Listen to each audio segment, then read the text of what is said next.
ونعوذ بالله من شرور أنفسنا ومن سيئات أعمالنا من يهده الله فلا مضل له ومن يضلل فلا هادي له ونشهد أن لا إله إلا الله وحده لا شريك له ونشهد أن سيدنا ونبينا مولانا محمدا عبده ورسوله أرسله الله بالحق بشيرا ونذيرا أما بعد فقد قال الله تعالى في كلامه القديم أعوذ بالله من الشيطان الرجيم بسم الله الرحمن الرحيم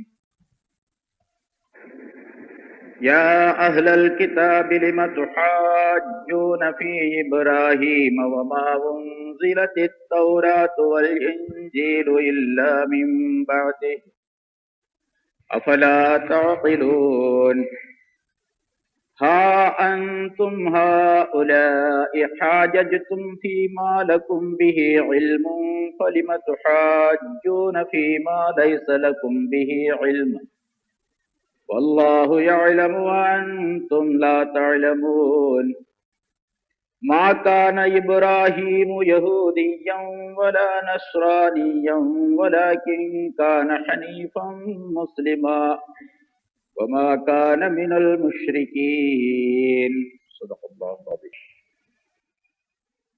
கண்ணியத்திற்குரிய பெரியோர்களே, சகோதரர்களே, கிறிஸ்தவர்கள் நபி ஈசா அலைஹிஸ்ஸலாம் அவர்கள் சம்பந்தமாக ரசூலுல்லாஹி ஸல்லல்லாஹு அலைஹி வஸல்லம் அவர்களிடத்தில் தர்க்கம் செய்த பொழுது அல்லாஹ் தஆலா சில ஆயத்துக்களை இறக்கி வைத்து அவர்களுடைய வாதத்திற்கு பதில் கூறி அவர்கள் திருப்பி பதில் சொல்ல முடியாதவாறு அல்லாஹ் ஆக்கி வைத்தான். திரும்பவும் அவர்கள் தங்களுடைய வாதத்தை, தவறான வாதத்தை நபி ஸல்லல்லாஹு அலைஹி வஸல்லம் அவர்களிடத்தில் கூறிய பொழுது முபாஹலா என்று சொல்லப்படக்கூடிய ஒருவருக்கொருவர் துஆ செய்து யார் பொய்யர்களாக இருக்கின்றார்களோ அவர்களின் மீது அல்லாஹ்வுடைய சாபம் ஏற்படட்டும் என்று துஆ செய்யக்கூடிய ஒரு சட்டத்தையும் அல்லாஹ் இறக்கி வைத்தான். அதை அவர்கள் ஏற்றுக்கொள்ளாது முஸ்லிம்களுக்கு வரி செலுத்துவதாக ஒப்புக்கொண்டு தங்களுடைய நாட்டுக்கு திரும்பி சென்றார்கள். பிறகு ரசூலுல்லாஹி ஸல்லல்லாஹு அலைஹி வஸல்லம் அவர்கள் இந்த இஸ்லாத்தினுடைய அழைப்பை வெளிநாடுகளிலே இருக்கக்கூடிய மக்களுக்கும் அரசர்களுக்கும் தெரியப்படுத்துமாறு அல்லாஹ் தஆலா கட்டளையிட்ட நேரத்தில் இந்த ஆயத்தை இறக்கி வைத்தான். அந்த ஆயத்தினுடைய விளக்கம் சென்ற வாரம் சொல்லப்பட்டது. குல் யா அஹ்லல் கிதாப், நபியே நீங்கள் சொல்லிவிடுங்கள் வேதக்காரர்களே, தஆலோ இலா கலிமத்தின் சவாஇம் பைனனா வ பைனக்கும், நமக்கும் உங்களுக்கும் மத்தியிலே சமமான ஒரு கலிமாவின் பக்கம் நீங்கள் வாருங்கள். அந்த கலிமா, அந்த வார்த்தை என்னவென்றால் அல்லாஹ் நஅபுத இல்லல்லாஹ், அல்லாஹ்வை தவிர நாம் யாரையும் வணங்கக்கூடாது. வலா நுஷ்ரிக பிஹி ஷையா, அவனுக்கு எந்த பொருளையும் நாம் இணையாக ஆக்கக்கூடாது. வலா யத்தஹித பாதுனா பாதன் அர்பாபா, நம்மில் சிலர் சிலரை தெய்வங்களாக ஆக்கிக் கொள்ளக்கூடாது. மின் தூனில்லா, அல்லாஹ்வை தவிர வேறு எவரையும் தெய்வங்களாக ஆக்கிக் கொள்ளக்கூடாது. ஃபஇன் தவல்லவ், அவர்கள் அதை மறுத்தால், புறக்கணித்தால், ஃபகூலு, நீங்கள் சொல்லிவிடுங்கள், இஷ்ஹது பி அன்னா முஸ்லிமூன், நாங்கள் முஸ்லிம்கள் என்பதற்கு நீங்கள் சாட்சியாக இருங்கள் என்று சொல்லிவிடுங்கள். அது கியாமத் நாளில் எங்களுக்கு ஆதாரமாக இருக்கும். இந்த ஆயத்திற்குரிய விளக்கங்கள் சொல்லப்பட்டன. ரசூலுல்லாஹி ஸல்லல்லாஹு அலைஹி வஸல்லம் அவர்கள் பல்வேறு நாட்டு மன்னர்களுக்கு கடிதங்கள் எழுதினார்கள். இந்த வாசகத்தை வைத்து ஸல்லல்லாஹு அலைஹி வஸல்லம் அவர்கள் கடிதங்கள் எழுதி அனுப்பினார்கள். அதில் சில மன்னர்கள் ஏற்றுக்கொண்டார்கள், சிலர் மறுத்தார்கள் என்ற விளக்கங்கள் எல்லாம் முன்னாலும் சொல்லப்பட்டிருக்கின்றன. இன்ஷா அல்லாஹ் பின்னாலும் அது வரும். இந்த வேதக்காரர்கள் ஈசா அலைஹிஸ்ஸலாம் அவர்களுடைய விஷயத்திலே தர்க்கம் செய்வது மட்டுமல்லாமல் கிறிஸ்தவர்கள் நபி இப்ராஹிம் அலைஹிஸ்ஸலாம் அவர்களுடைய விஷயத்திலும் கூட இம்மாதிரியான தர்க்கங்களை செய்து வந்தார்கள். வேதக்காரர்கள் என்பவர்கள் யூதர்களும் கிறிஸ்தவர்களும். இப்ராஹிம் அலைஹிஸ்ஸலாம் அவர்கள் சம்பந்தமாக இப்ராஹிம் அலைஹிஸ்ஸலாம் அவர்கள் எங்களை சேர்ந்தவர்கள் தான் என்பதாக யூதர்கள் சொல்லிக் கொண்டார்கள். கிறிஸ்தவர்கள் சொன்னார்கள், மாகான இப்ராஹிமு இல்லா நஸ்ரானியன், இப்ராஹிம் அலைஹிஸ்ஸலாம் நஸ்ரானியாகத்தான் இருந்தார், கிறிஸ்தவராகத்தான் இருந்தார் என்பதால். இப்படி ஒவ்வொருவருமே முஸ்லிம்களிடத்தில் வந்து சொல்லிக் கொள்ளுவதும் அதே போன்று தங்களுக்கிடையிலே தர்க்கம் செய்து கொள்வதும் இப்படிப்பட்ட நிகழ்ச்சிகள் நடைபெற்றுக் கொண்டிருந்தன. இப்ராஹிம் அலைஹிஸ்ஸலாம் அவர்கள் யூதராகத்தான் இருந்தார் என்று யூதர்கள் சொல்லுவது, கிறிஸ்தவராகத்தான் இருந்தார் என்று கிறிஸ்தவர்கள் சொல்லுவது, தங்களுக்குள்ளே வாதம் புரிந்து கொள்வது, முஸ்லிம்களிடத்தில் இதை சொல்லி தர்க்கம் செய்வது, இப்படிப்பட்ட பிரச்சனைகள் இருந்த நேரத்தில் அல்லாஹ் தஆலா இப்பொழுது வாசிக்கப்பட்ட இந்த ஆயத்தை இறக்கி வைத்தான். யா அஹ்லல் கிதாப், வேதக்காரர்களே, லிம துஹாஜ்ஜூன ஃபீ இப்ராஹிம், ஈசா அலைஹிஸ்ஸலாம் அவர்களுடைய விஷயத்திலே நீங்கள் ஏன் தர்க்கம் செய்து கொள்ளுகிறீர்கள்? அவர் எங்களை சேர்ந்தவர் தான், எங்களை சேர்ந்தவர் தான் என்று. மூசா அலைஹிஸ்ஸலாம் அவர்களுடைய கௌமுகள் யூதர்கள், யகூதிகள். ஈசா அலைஹிஸ்ஸலாம் அவர்களை சார்ந்தவர்கள் கிறிஸ்தவர்கள், நசாராக்கள். மூசா அலைஹிஸ்ஸலாம் அவர்களோ அல்லது ஈசா அலைஹிஸ்ஸலாம் அவர்களோ இப்ராஹிம் அலைஹிஸ்ஸலாம் அவர்களுக்கு வெகு காலத்திற்கு பின்னால் தோன்றியவர்கள். ஆனால் ஒவ்வொரு கூட்டத்தாரும் இப்ராஹிம் அலைஹிஸ்ஸலாம் அவர்கள் எங்களை சேர்ந்தவர்கள் தான் என்பதாக சொல்லிக் கொள்ளுகிறார்கள். அதிலே தர்க்கம் செய்து கொள்ளுகின்றார்கள். ஏன் அப்படி தர்க்கம் செய்து கொள்ளுகிறீர்கள்? வமா உன்சிலத்தி தௌராத்து வல் இன்ஜீலு இல்லா மின் பஅதிஹி, தௌராத் வேதமோ இன்ஜீல் வேதமோ அவருக்கு பின்னாலே தவிர இறக்கப்படவில்லை. இப்ராஹிம் அலைஹிஸ்ஸலாத்துக்கு பிறகுதான் தௌராத்தும் இன்ஜீலும் இறக்கப்பட்டது. இப்ராஹிம் அலைஹிஸ்ஸலாம் அவர்கள் இந்த உலகத்தை விட்டு சென்ற பின்னால் 575 ஆண்டுகள் கழித்த பின்னால் தான் மூசா அலைஹிஸ்ஸலாம் அவர்கள் இந்த உலகத்தில் தோன்றினார்கள். சுமார் 600 வருஷம். 600 வருஷத்துக்கு முன்னால உள்ள இப்ராஹிம் அலைஹிஸ்ஸலாம் அவர்களை யூதர்கள் என்பதாக யூதர்கள் சொல்லிக் கொள்ளுகின்றார்கள், யூதரை சேர்ந்தவர் தான் என்பதாக. ஈசா அலைஹிஸ்ஸலாம் அவர்களுக்கு 2200 ஆண்டுகளுக்கு முன்னால் இப்ராஹிம் அலைஹிஸ்ஸலாம் அவர்கள் தோன்றினார்கள். இப்ராஹிம் அலைஹிஸ்ஸலாம் அவர்கள் இந்த உலகத்தை விட்டு சென்ற பின்னால் 2207 ஆண்டுகள் என்பதாக சரியாக சொல்லப்பட்டு இருக்கின்றது. அதற்கு பிறகுதான் நபி ஈசா அலைஹிஸ்ஸலாம் அவர்கள் வந்தார்கள். 2000 வருஷத்துக்கு முன்னால உள்ளவரை போய் இவர் கிறிஸ்தவர் தான் அப்படிங்கிறாங்க. கிறிஸ்தவம் என்ற அந்த மதம், நஸ்ரானி என்ற அந்த மதம் வந்ததே ஈசா அலைஹிஸ்ஸலாத்தை தொடர்ந்துதான். யூதர்கள் என்று சொல்லப்படக்கூடியவர்கள், யகூதிகள் என்பவர்கள் முன்னாலும் அதற்கு விளக்கம் சொல்லப்பட்டு இருக்கின்றது. இப்ராஹிம் அலைஹிஸ்ஸலாம் அவர்களுடைய பேரன் யாக்கூப் அலைஹிஸ்ஸலாம் அவர்களுடைய மக்களிலே ஒருவர் தான் யகூதா என்பவர். அவருடைய அந்த யகூதா என்பவருடைய சந்ததியை சேர்ந்தவர்களுக்கு யகூதிகள் என்பதாக பெயரிடப்பட்டது, யூதர்கள் என்பதால். ஆனால் அந்த யூதர்களுடைய அந்த பாரம்பரியம், யூதர்கள் என்ற அந்த வம்ச வழி இருக்கின்றதே, அந்த பெயர், இது மூசா அலைஹிஸ்ஸலாம் அவருடைய காலத்தில் தான் அது உறுதிப்படுத்தப்பட்டது, பிரபலப்படுத்தப்பட்டது, அதிகமாக்கப்பட்டது. அதனாலதான் பொதுவாக மூசா அலைஹிஸ்ஸலாத்தை சார்ந்தவர்கள், மூசா அலைஹிஸ்ஸலாத்துடைய கௌமுகள் பனி இஸ்ராயல்கள் என்று சொல்லப்படக்கூடியவர்கள். அது பனி இஸ்ராயல் என்பதே யாக்கூப் அலைஹிஸ்ஸலாத்துடைய சந்ததி தான் அசல்ல. முன்னாலும் சொல்லி இருக்கிறோம்.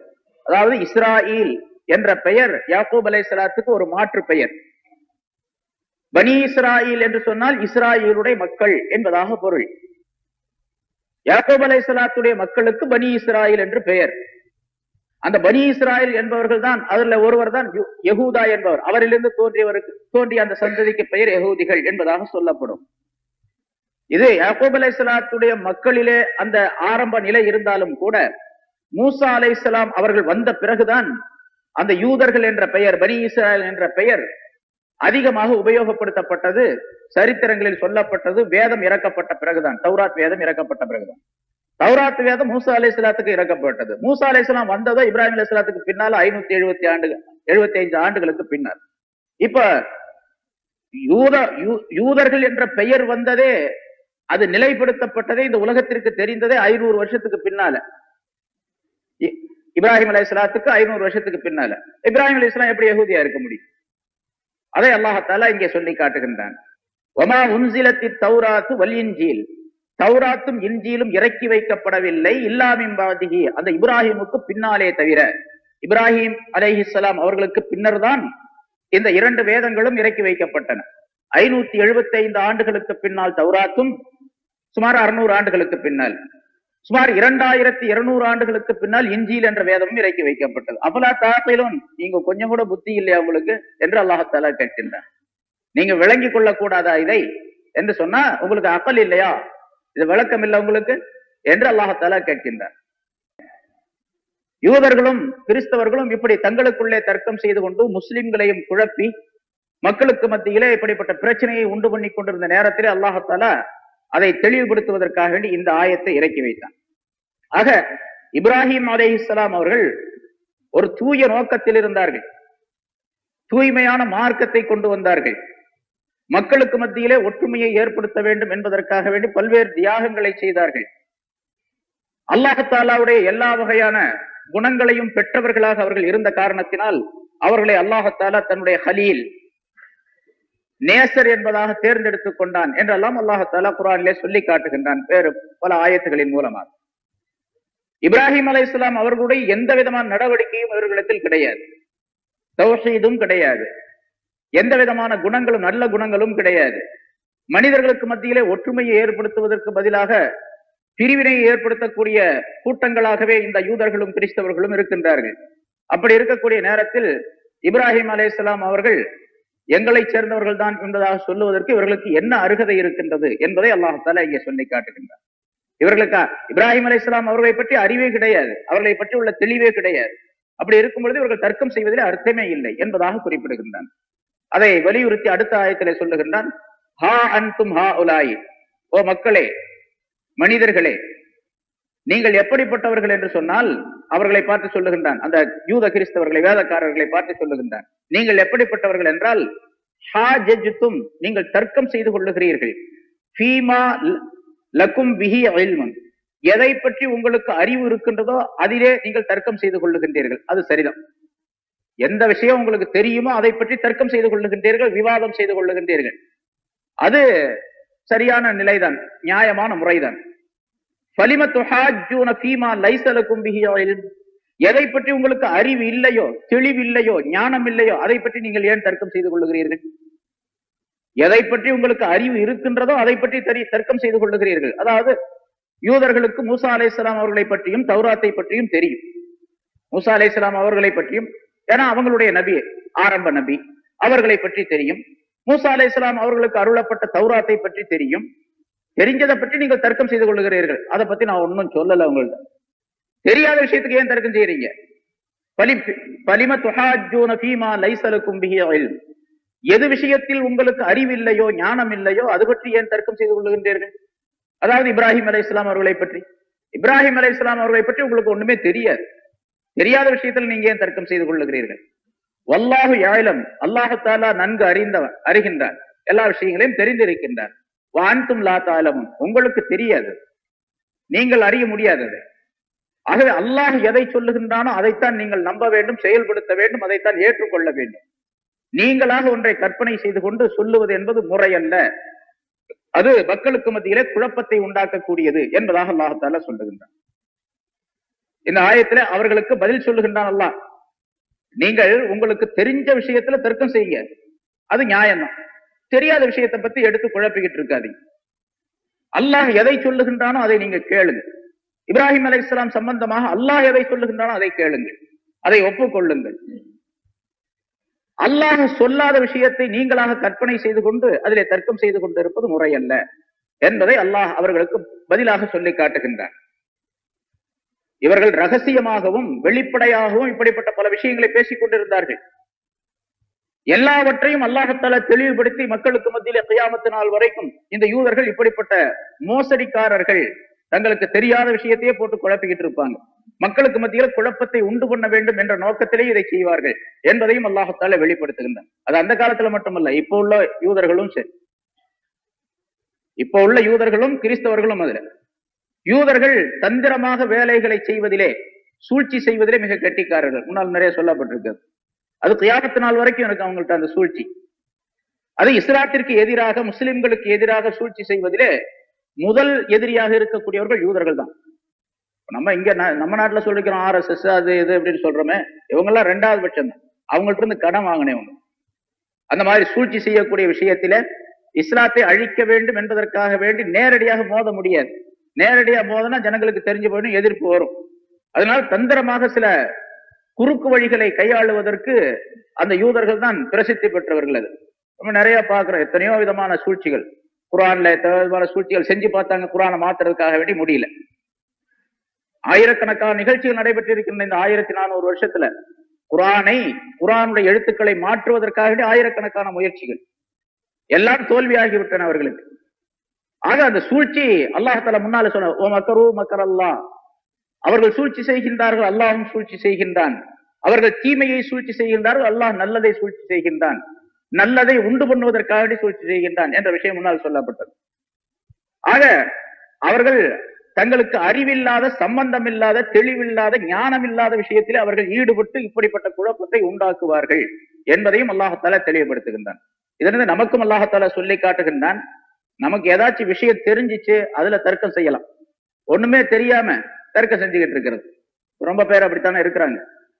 எதுவுமே தெரியாது, குர்ஆனுடைய ஆயத்துக்களை எதுவுமே தெரியாது. அல்ஹம்து அப்படின்னு சொன்னா அர்த்தம் தெரியாது, அலிஃப் பேன்னு சொன்னா அர்த்தம் தெரியாது. ஆனா குர்ஆன்ல இப்படித்தான் இருக்குது, குர்ஆன்ல தொப்பி போடக்கூடாதுன்னு தான் இருக்குது, விரல ஆட்டணும்னு தான் இருக்குது ஹதீஸ்ல. ஹதீஸை பத்தி சொல்றான் நம்மள்ட்ட வந்து, ஏதாச்சும் ஏன்பா இப்படி விரல ஆட்டுற அப்படின்னு சொன்னா ஹதீஸ்ல அப்படித்தான் இருக்குது. ஹதீஸ்ல அப்படி இல்ல பணம் அப்படிலாம் கிடையாது, ஹதீஸ்ல அப்படித்தான் இருக்கு. சரி ஹதீஸை காட்டு அப்படின்னு சொன்னா அவர் சொன்னார், அவர் எழுதியிருக்காரு, அப்ப அவரை இமாமாக ஆக்கி கொள்றான். இவனுக்கு தெரியாத விஷயத்துல ஈடுபட்டு குழப்பத்தை உண்டாக்குறான். மனிதன் தெரிந்த விஷயத்துல தான் ஈடுபடணும், தெரியாது. மார்க்கத்தை தெரியணும் அப்படின்னு சொன்னா ஷரியத்துடைய சட்டங்கள், மார்க்கத்துடைய சட்டங்கள், குர்ஆன் ஹதீஸுடைய சட்டங்கள் தெரியணும்னு சொன்னா முதல்ல அரபி ஞானம் வேண்டும். அரபி இல்லாத தெரியவே முடியாது. அரபி படிச்சாதான் தெரிய முடியுமா? அரபி படிச்சாதான் ஆலிம் ஷாவா, இல்லைன்னா ஆலிம் ஷா இல்லையா என்று தர்க்கம் செய்கின்றார்கள். அவர்களுக்கும் பதிலாக அல்லாஹ் தஆலா இங்கே சொல்லி காட்டுகின்றான் இந்த ஆயத், அரபி படிச்சாதான் தெரிய முடியும், அரபி படிக்காம தெரியவே முடியாது நிச்சயமாக. யாராவது அரபி படிக்காத ஆளு எனக்கு குர்ஆன் தெரியும், ஹதீஸ் தெரியும் அப்படின்னு சொல்லிட்டு வேற மொழிகள்ல, ஆங்கிலத்திலேயோ அல்லது உலகத்தினுடைய வேறு எந்த மொழியில படிச்சுட்டாலும் சரி, அரபி படித்தவர்கள் அதற்கு என்ன விளக்கம் சொல்லுகின்றார்களோ அந்த விளக்கத்தை நிச்சயம் அவர் சொல்லவே முடியாது, எவ்வளவுதான் அவர் படிச்சிருந்தாலும் சரி. ஆக ஸல்லல்லாஹு அலைஹி வஸல்லம் அவர்கள் சொல்லுகின்றார்கள், லஹு லஹுரும் வ பத்னுன், இந்த குர்ஆனுக்கு வெளித்தோற்றமான அர்த்தமும் இருக்கின்றது, அந்தரங்கமான அர்த்தமும் இருக்கின்றது. ஆக தெரிஞ்சதுல ஈடுபடணும். இமாம் கஸாலி ரஹ்மத்துல்லாஹி சம்பந்தமாக ஒரு விஷயத்தை கலீல் ரஹ்மத்துல்லாஹி அலைஹி என்பவர்கள் சொல்லுகின்றார்கள், இமாம் கஸாலி ரஹ்மத்துல்லாஹி அவர்கள் சொல்லுகின்றார்கள், மனிதர்களிலே 4 வகையினர் இருக்கின்றார்கள். எதிரி ரஜுலுன் எதிரி அன்னஹு எதிரி, தனக்கு தெரியும் என்பதை தெரிந்திருப்பார் அவர், அப்படி ஒரு மனிதர். சில பேர் ஞானம் இருக்கும், நல்ல விஷயங்கள் இருக்கும், தெரியும் என்பதை அவர் தெரிந்திருப்பார். நமக்கு எல்லாம் தெரிஞ்சிருக்குது, ஓரளவு நல்லா தெரிஞ்சு எல்லாம் தெரிஞ்சிருக்குன்னு சொல்லிட்டு பெருமை அடிக்கிறது இல்ல, தனக்கு விஷயங்கள் தெரியும் என்பதை விளங்கி இருப்பார் அவர். அப்படி விளங்கியதன் காரணமாக அடுத்தவருக்கு அதனை சொல்லி காட்டுவார் அப்படிங்கிற கருத்து. எதிரி அன்னஹு எதிரி, தெரியும் என்பதை தெரிந்திருப்பார், எனக்கு தெரியும், விஷயங்கள்லாம் தெரியும், இதை பற்றி எல்லா விஷயம் தெரியும் என்று விளங்கி இருப்பார். ஃபத்தபிஊஹு, இவரை நீங்கள் பின்பற்றுங்கள், அவருக்கு விஷயங்கள் ஞானங்கள் தெரியும், அதனால அவரை பின்பற்றி செல்லுங்கள், அவர் சொல்றதை கேளுங்க அப்படின்னு அர்த்தம். இன்னொரு மனிதர் லா எதிரி அன்னஹு ரஜுலுன் லா எதிரி அன்னஹு எதிரி, அவருக்கு தெரியும் என்பதை தெரிந்திருக்க மாட்டார், அவருக்கு விஷய ஞானம் தெரியும், ஆனா தன்னம்பிக்கை இல்லை அவரிடத்துல, அவருக்கு தெரியுங்கிறது அவருக்கே தெரியாது. அப்படி ஆளு தெரியுங்கிறது அவருக்கே தெரியாது. சில பேர் அப்படியே இருக்கிறாங்க, நல்ல விஷயங்கள்லாம் இருக்கா, நம்ம ரொம்ப நெருங்கி போய் பேசி பழகணும்னு சொன்னா நிறைய விஷயங்கள் சொல்லுவாரு, இன்னும் இவ்வளவு விஷயம் இருக்கு, சொல்லாமலே இருக்காரு, பேசாமலே இருக்காரு அப்படின்னு நம்ம நினைப்போம். அப்படி பல மனிதர்கள் இருக்கிறாங்க. அவருக்கு நீங்கள் வழிகாட்டுங்கள், உங்களை ஏதோ விஷயத்தை, அவர் தூங்கிட்டு இருக்கிறாரு, அவரை விழிக்க செய்யுங்கள், அவர் தூங்கி கொண்டு இருக்கின்றார், அவரை விழிக்க செய்யுங்கள், விழிப்படைய செய்யுங்கள் என்பதாக குறிப்பிடுகின்றார்கள். தெரியும் அவருக்கு, ஆனா தனக்கு தெரியுங்கிறதே தெரியாம இருக்காரு. அவர் தெரியுங்கிறத அடுத்தவங்களுக்கு தெரியப்படுத்தணுமா இல்லையா? அது லா எதிரி அன்னஹு எதிரி, அவருக்கு தெரியாது என்பதையே, அவருக்கு எதுவுமே தெரியாது உண்மையிலேயே, ஆனா தெரியும் என்பதாக நினைத்துக் கொண்டிருப்பார், அவர் தெரியும் என்பதாக நினைத்துக் கொண்டிருப்பார். இவருக்கு நீங்கள் வழிகாட்டுங்கள், அர்ஷிதூஹு, அவருக்கு நேரான வழியை காட்டுங்கள். ஏனென்று சொன்னால் தெரியாத விஷயத்தெல்லாம் தெரிஞ்சுக்கணும்னு நினைச்சிட்டு இருப்போம். தெரியாத விஷயங்களை தெரியும் என்று நினைப்பதின் காரணமாக எல்லாம் போட்டு உழப்போம். அப்படிப்பட்ட ஆள் தான் இப்ப இருக்கிறது. தெரியாத விஷயங்களை தெரியும் நினைச்சுக்கிறது, நினைச்சுக்கிட்டு சொல்றது பாட்டுக்கு. இந்த ஆளுக்கு நேர் வழிகாட்டுங்கள். இன்னொரு ஆள் இருக்காரு, லாயதிரி அன்னஹு லாயதிரி, அவனுக்கு தெரியாது என்பதே அவனுக்கு தெரியாது, எனக்கு ஒண்ணும் தெரியாது அப்படிங்கிறதும் தெரியாது அவனுக்கு. அந்த ஆளை விட்டுருங்க, அந்த ஆளுக்கு பக்கமே போகாதீங்க என்று இமாம் கசாலி ரஹ்மத்துல்லாஹி அவர்கள் சொல்லி காட்டுகின்றார். ஆக மனிதன் தனக்கு தெரிந்ததிலே தர்க்கம் செய்ய வேண்டும், தெரிந்த விஷயத்தை பற்றி மக்களிடத்தில் சொல்லி காட்ட வேண்டும். யாராவது அதுக்கு தவறான விளக்கங்கள் சொன்னால் அது பற்றி தர்க்கம் செய்வதற்குரிய அறிவு அவரிடத்தில் இருக்க வேண்டும். அறிவு இல்லாமல் தர்க்கம் செய்யக்கூடாது என்பதை அல்லாஹ் தஆலா இந்த ஆயத்தின் மூலமாக அந்த யூதர்களுக்கு சொல்லி காட்டுகின்றான். பிறகு இந்த முதல் ஆயத்தை வலியுறுத்தக்கூடிய கருத்துல இரண்டாவது ஆயத்து, அதற்கு அடுத்து அதை வலியுறுத்தக்கூடிய கருத்துல மூன்றாவது ஆயத்து, மாக்கான இப்ராஹிம் யஹூதியம் வலா நஸ்ரானியன்.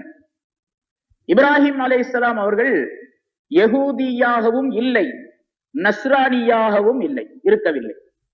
அவர் யூதராகவும் இருக்கவில்லை, கிறிஸ்தவராகவும் இருக்கவில்லை.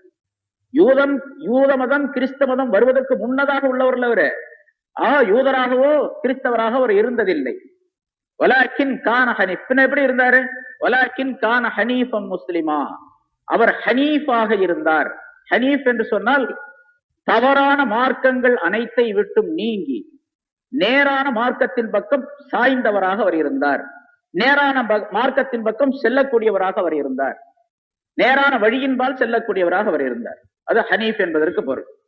அவர் ஹனீஃபாக இருந்தார், நேரான பாதையின்பால் செல்லக்கூடியவராக இருந்தார்.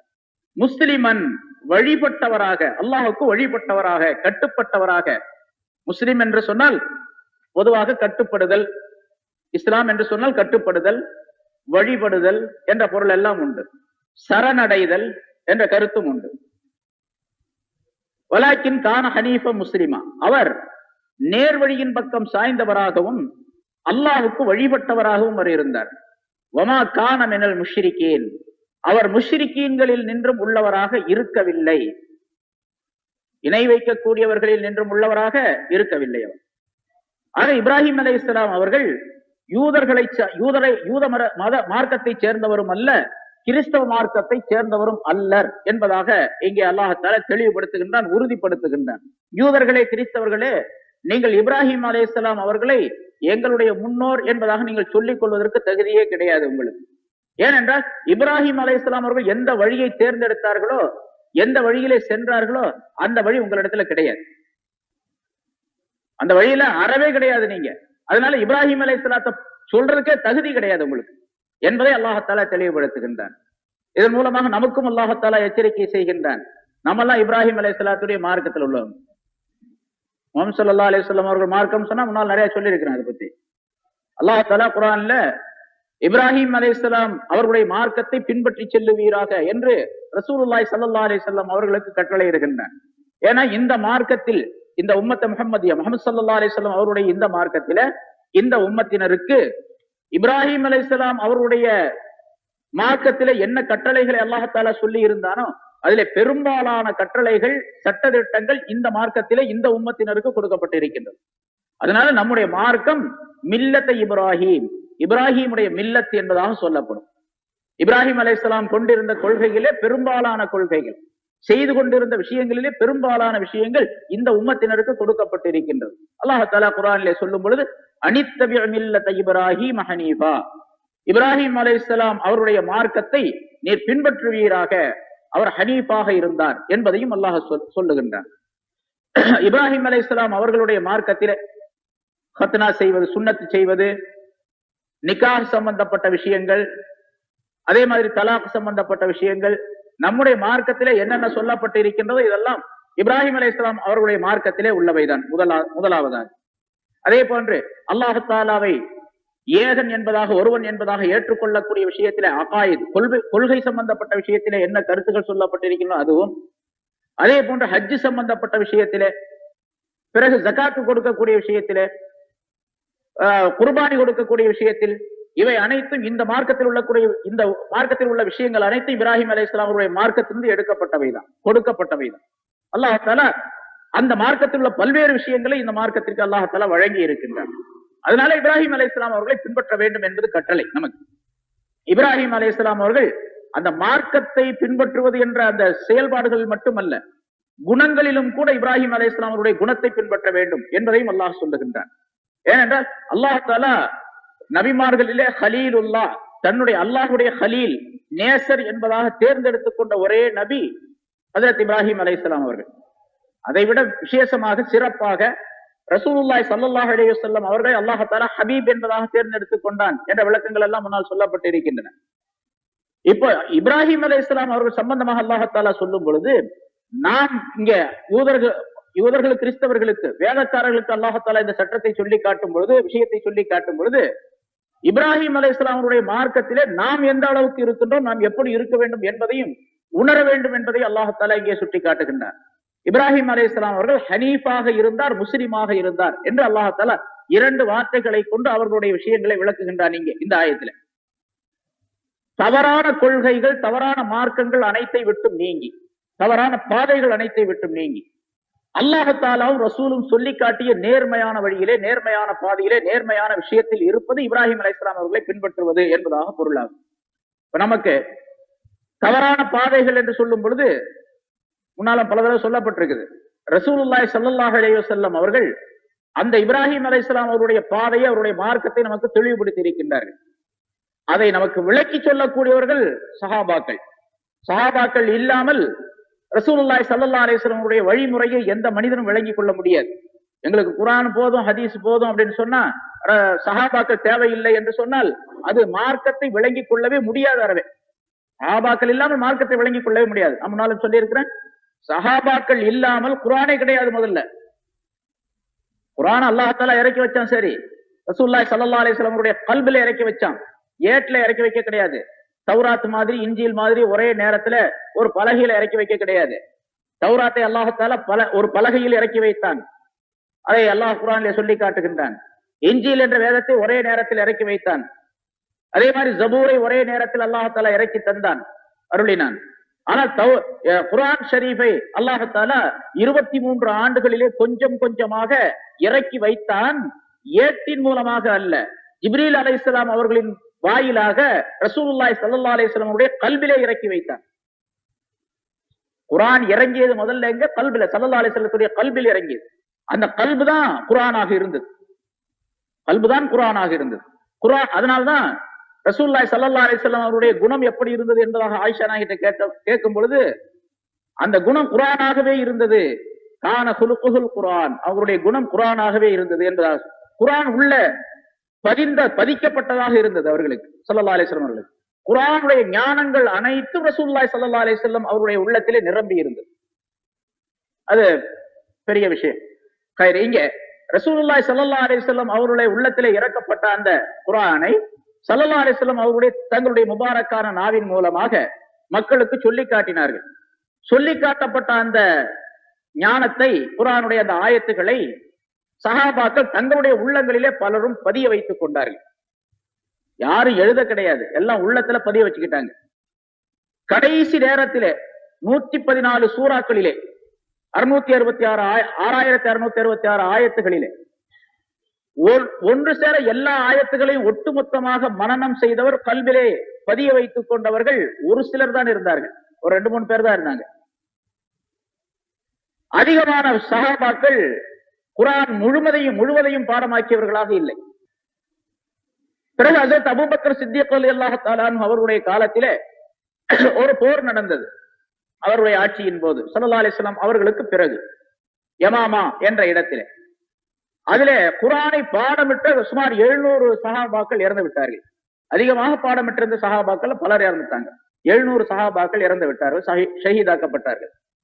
ஹஜ்ரத் உமர் ரலியல்லாஹு தஆலா அன்ஹு அவர்களுக்கு இது பெரிய கவலையாக ஆகிவிட்டது.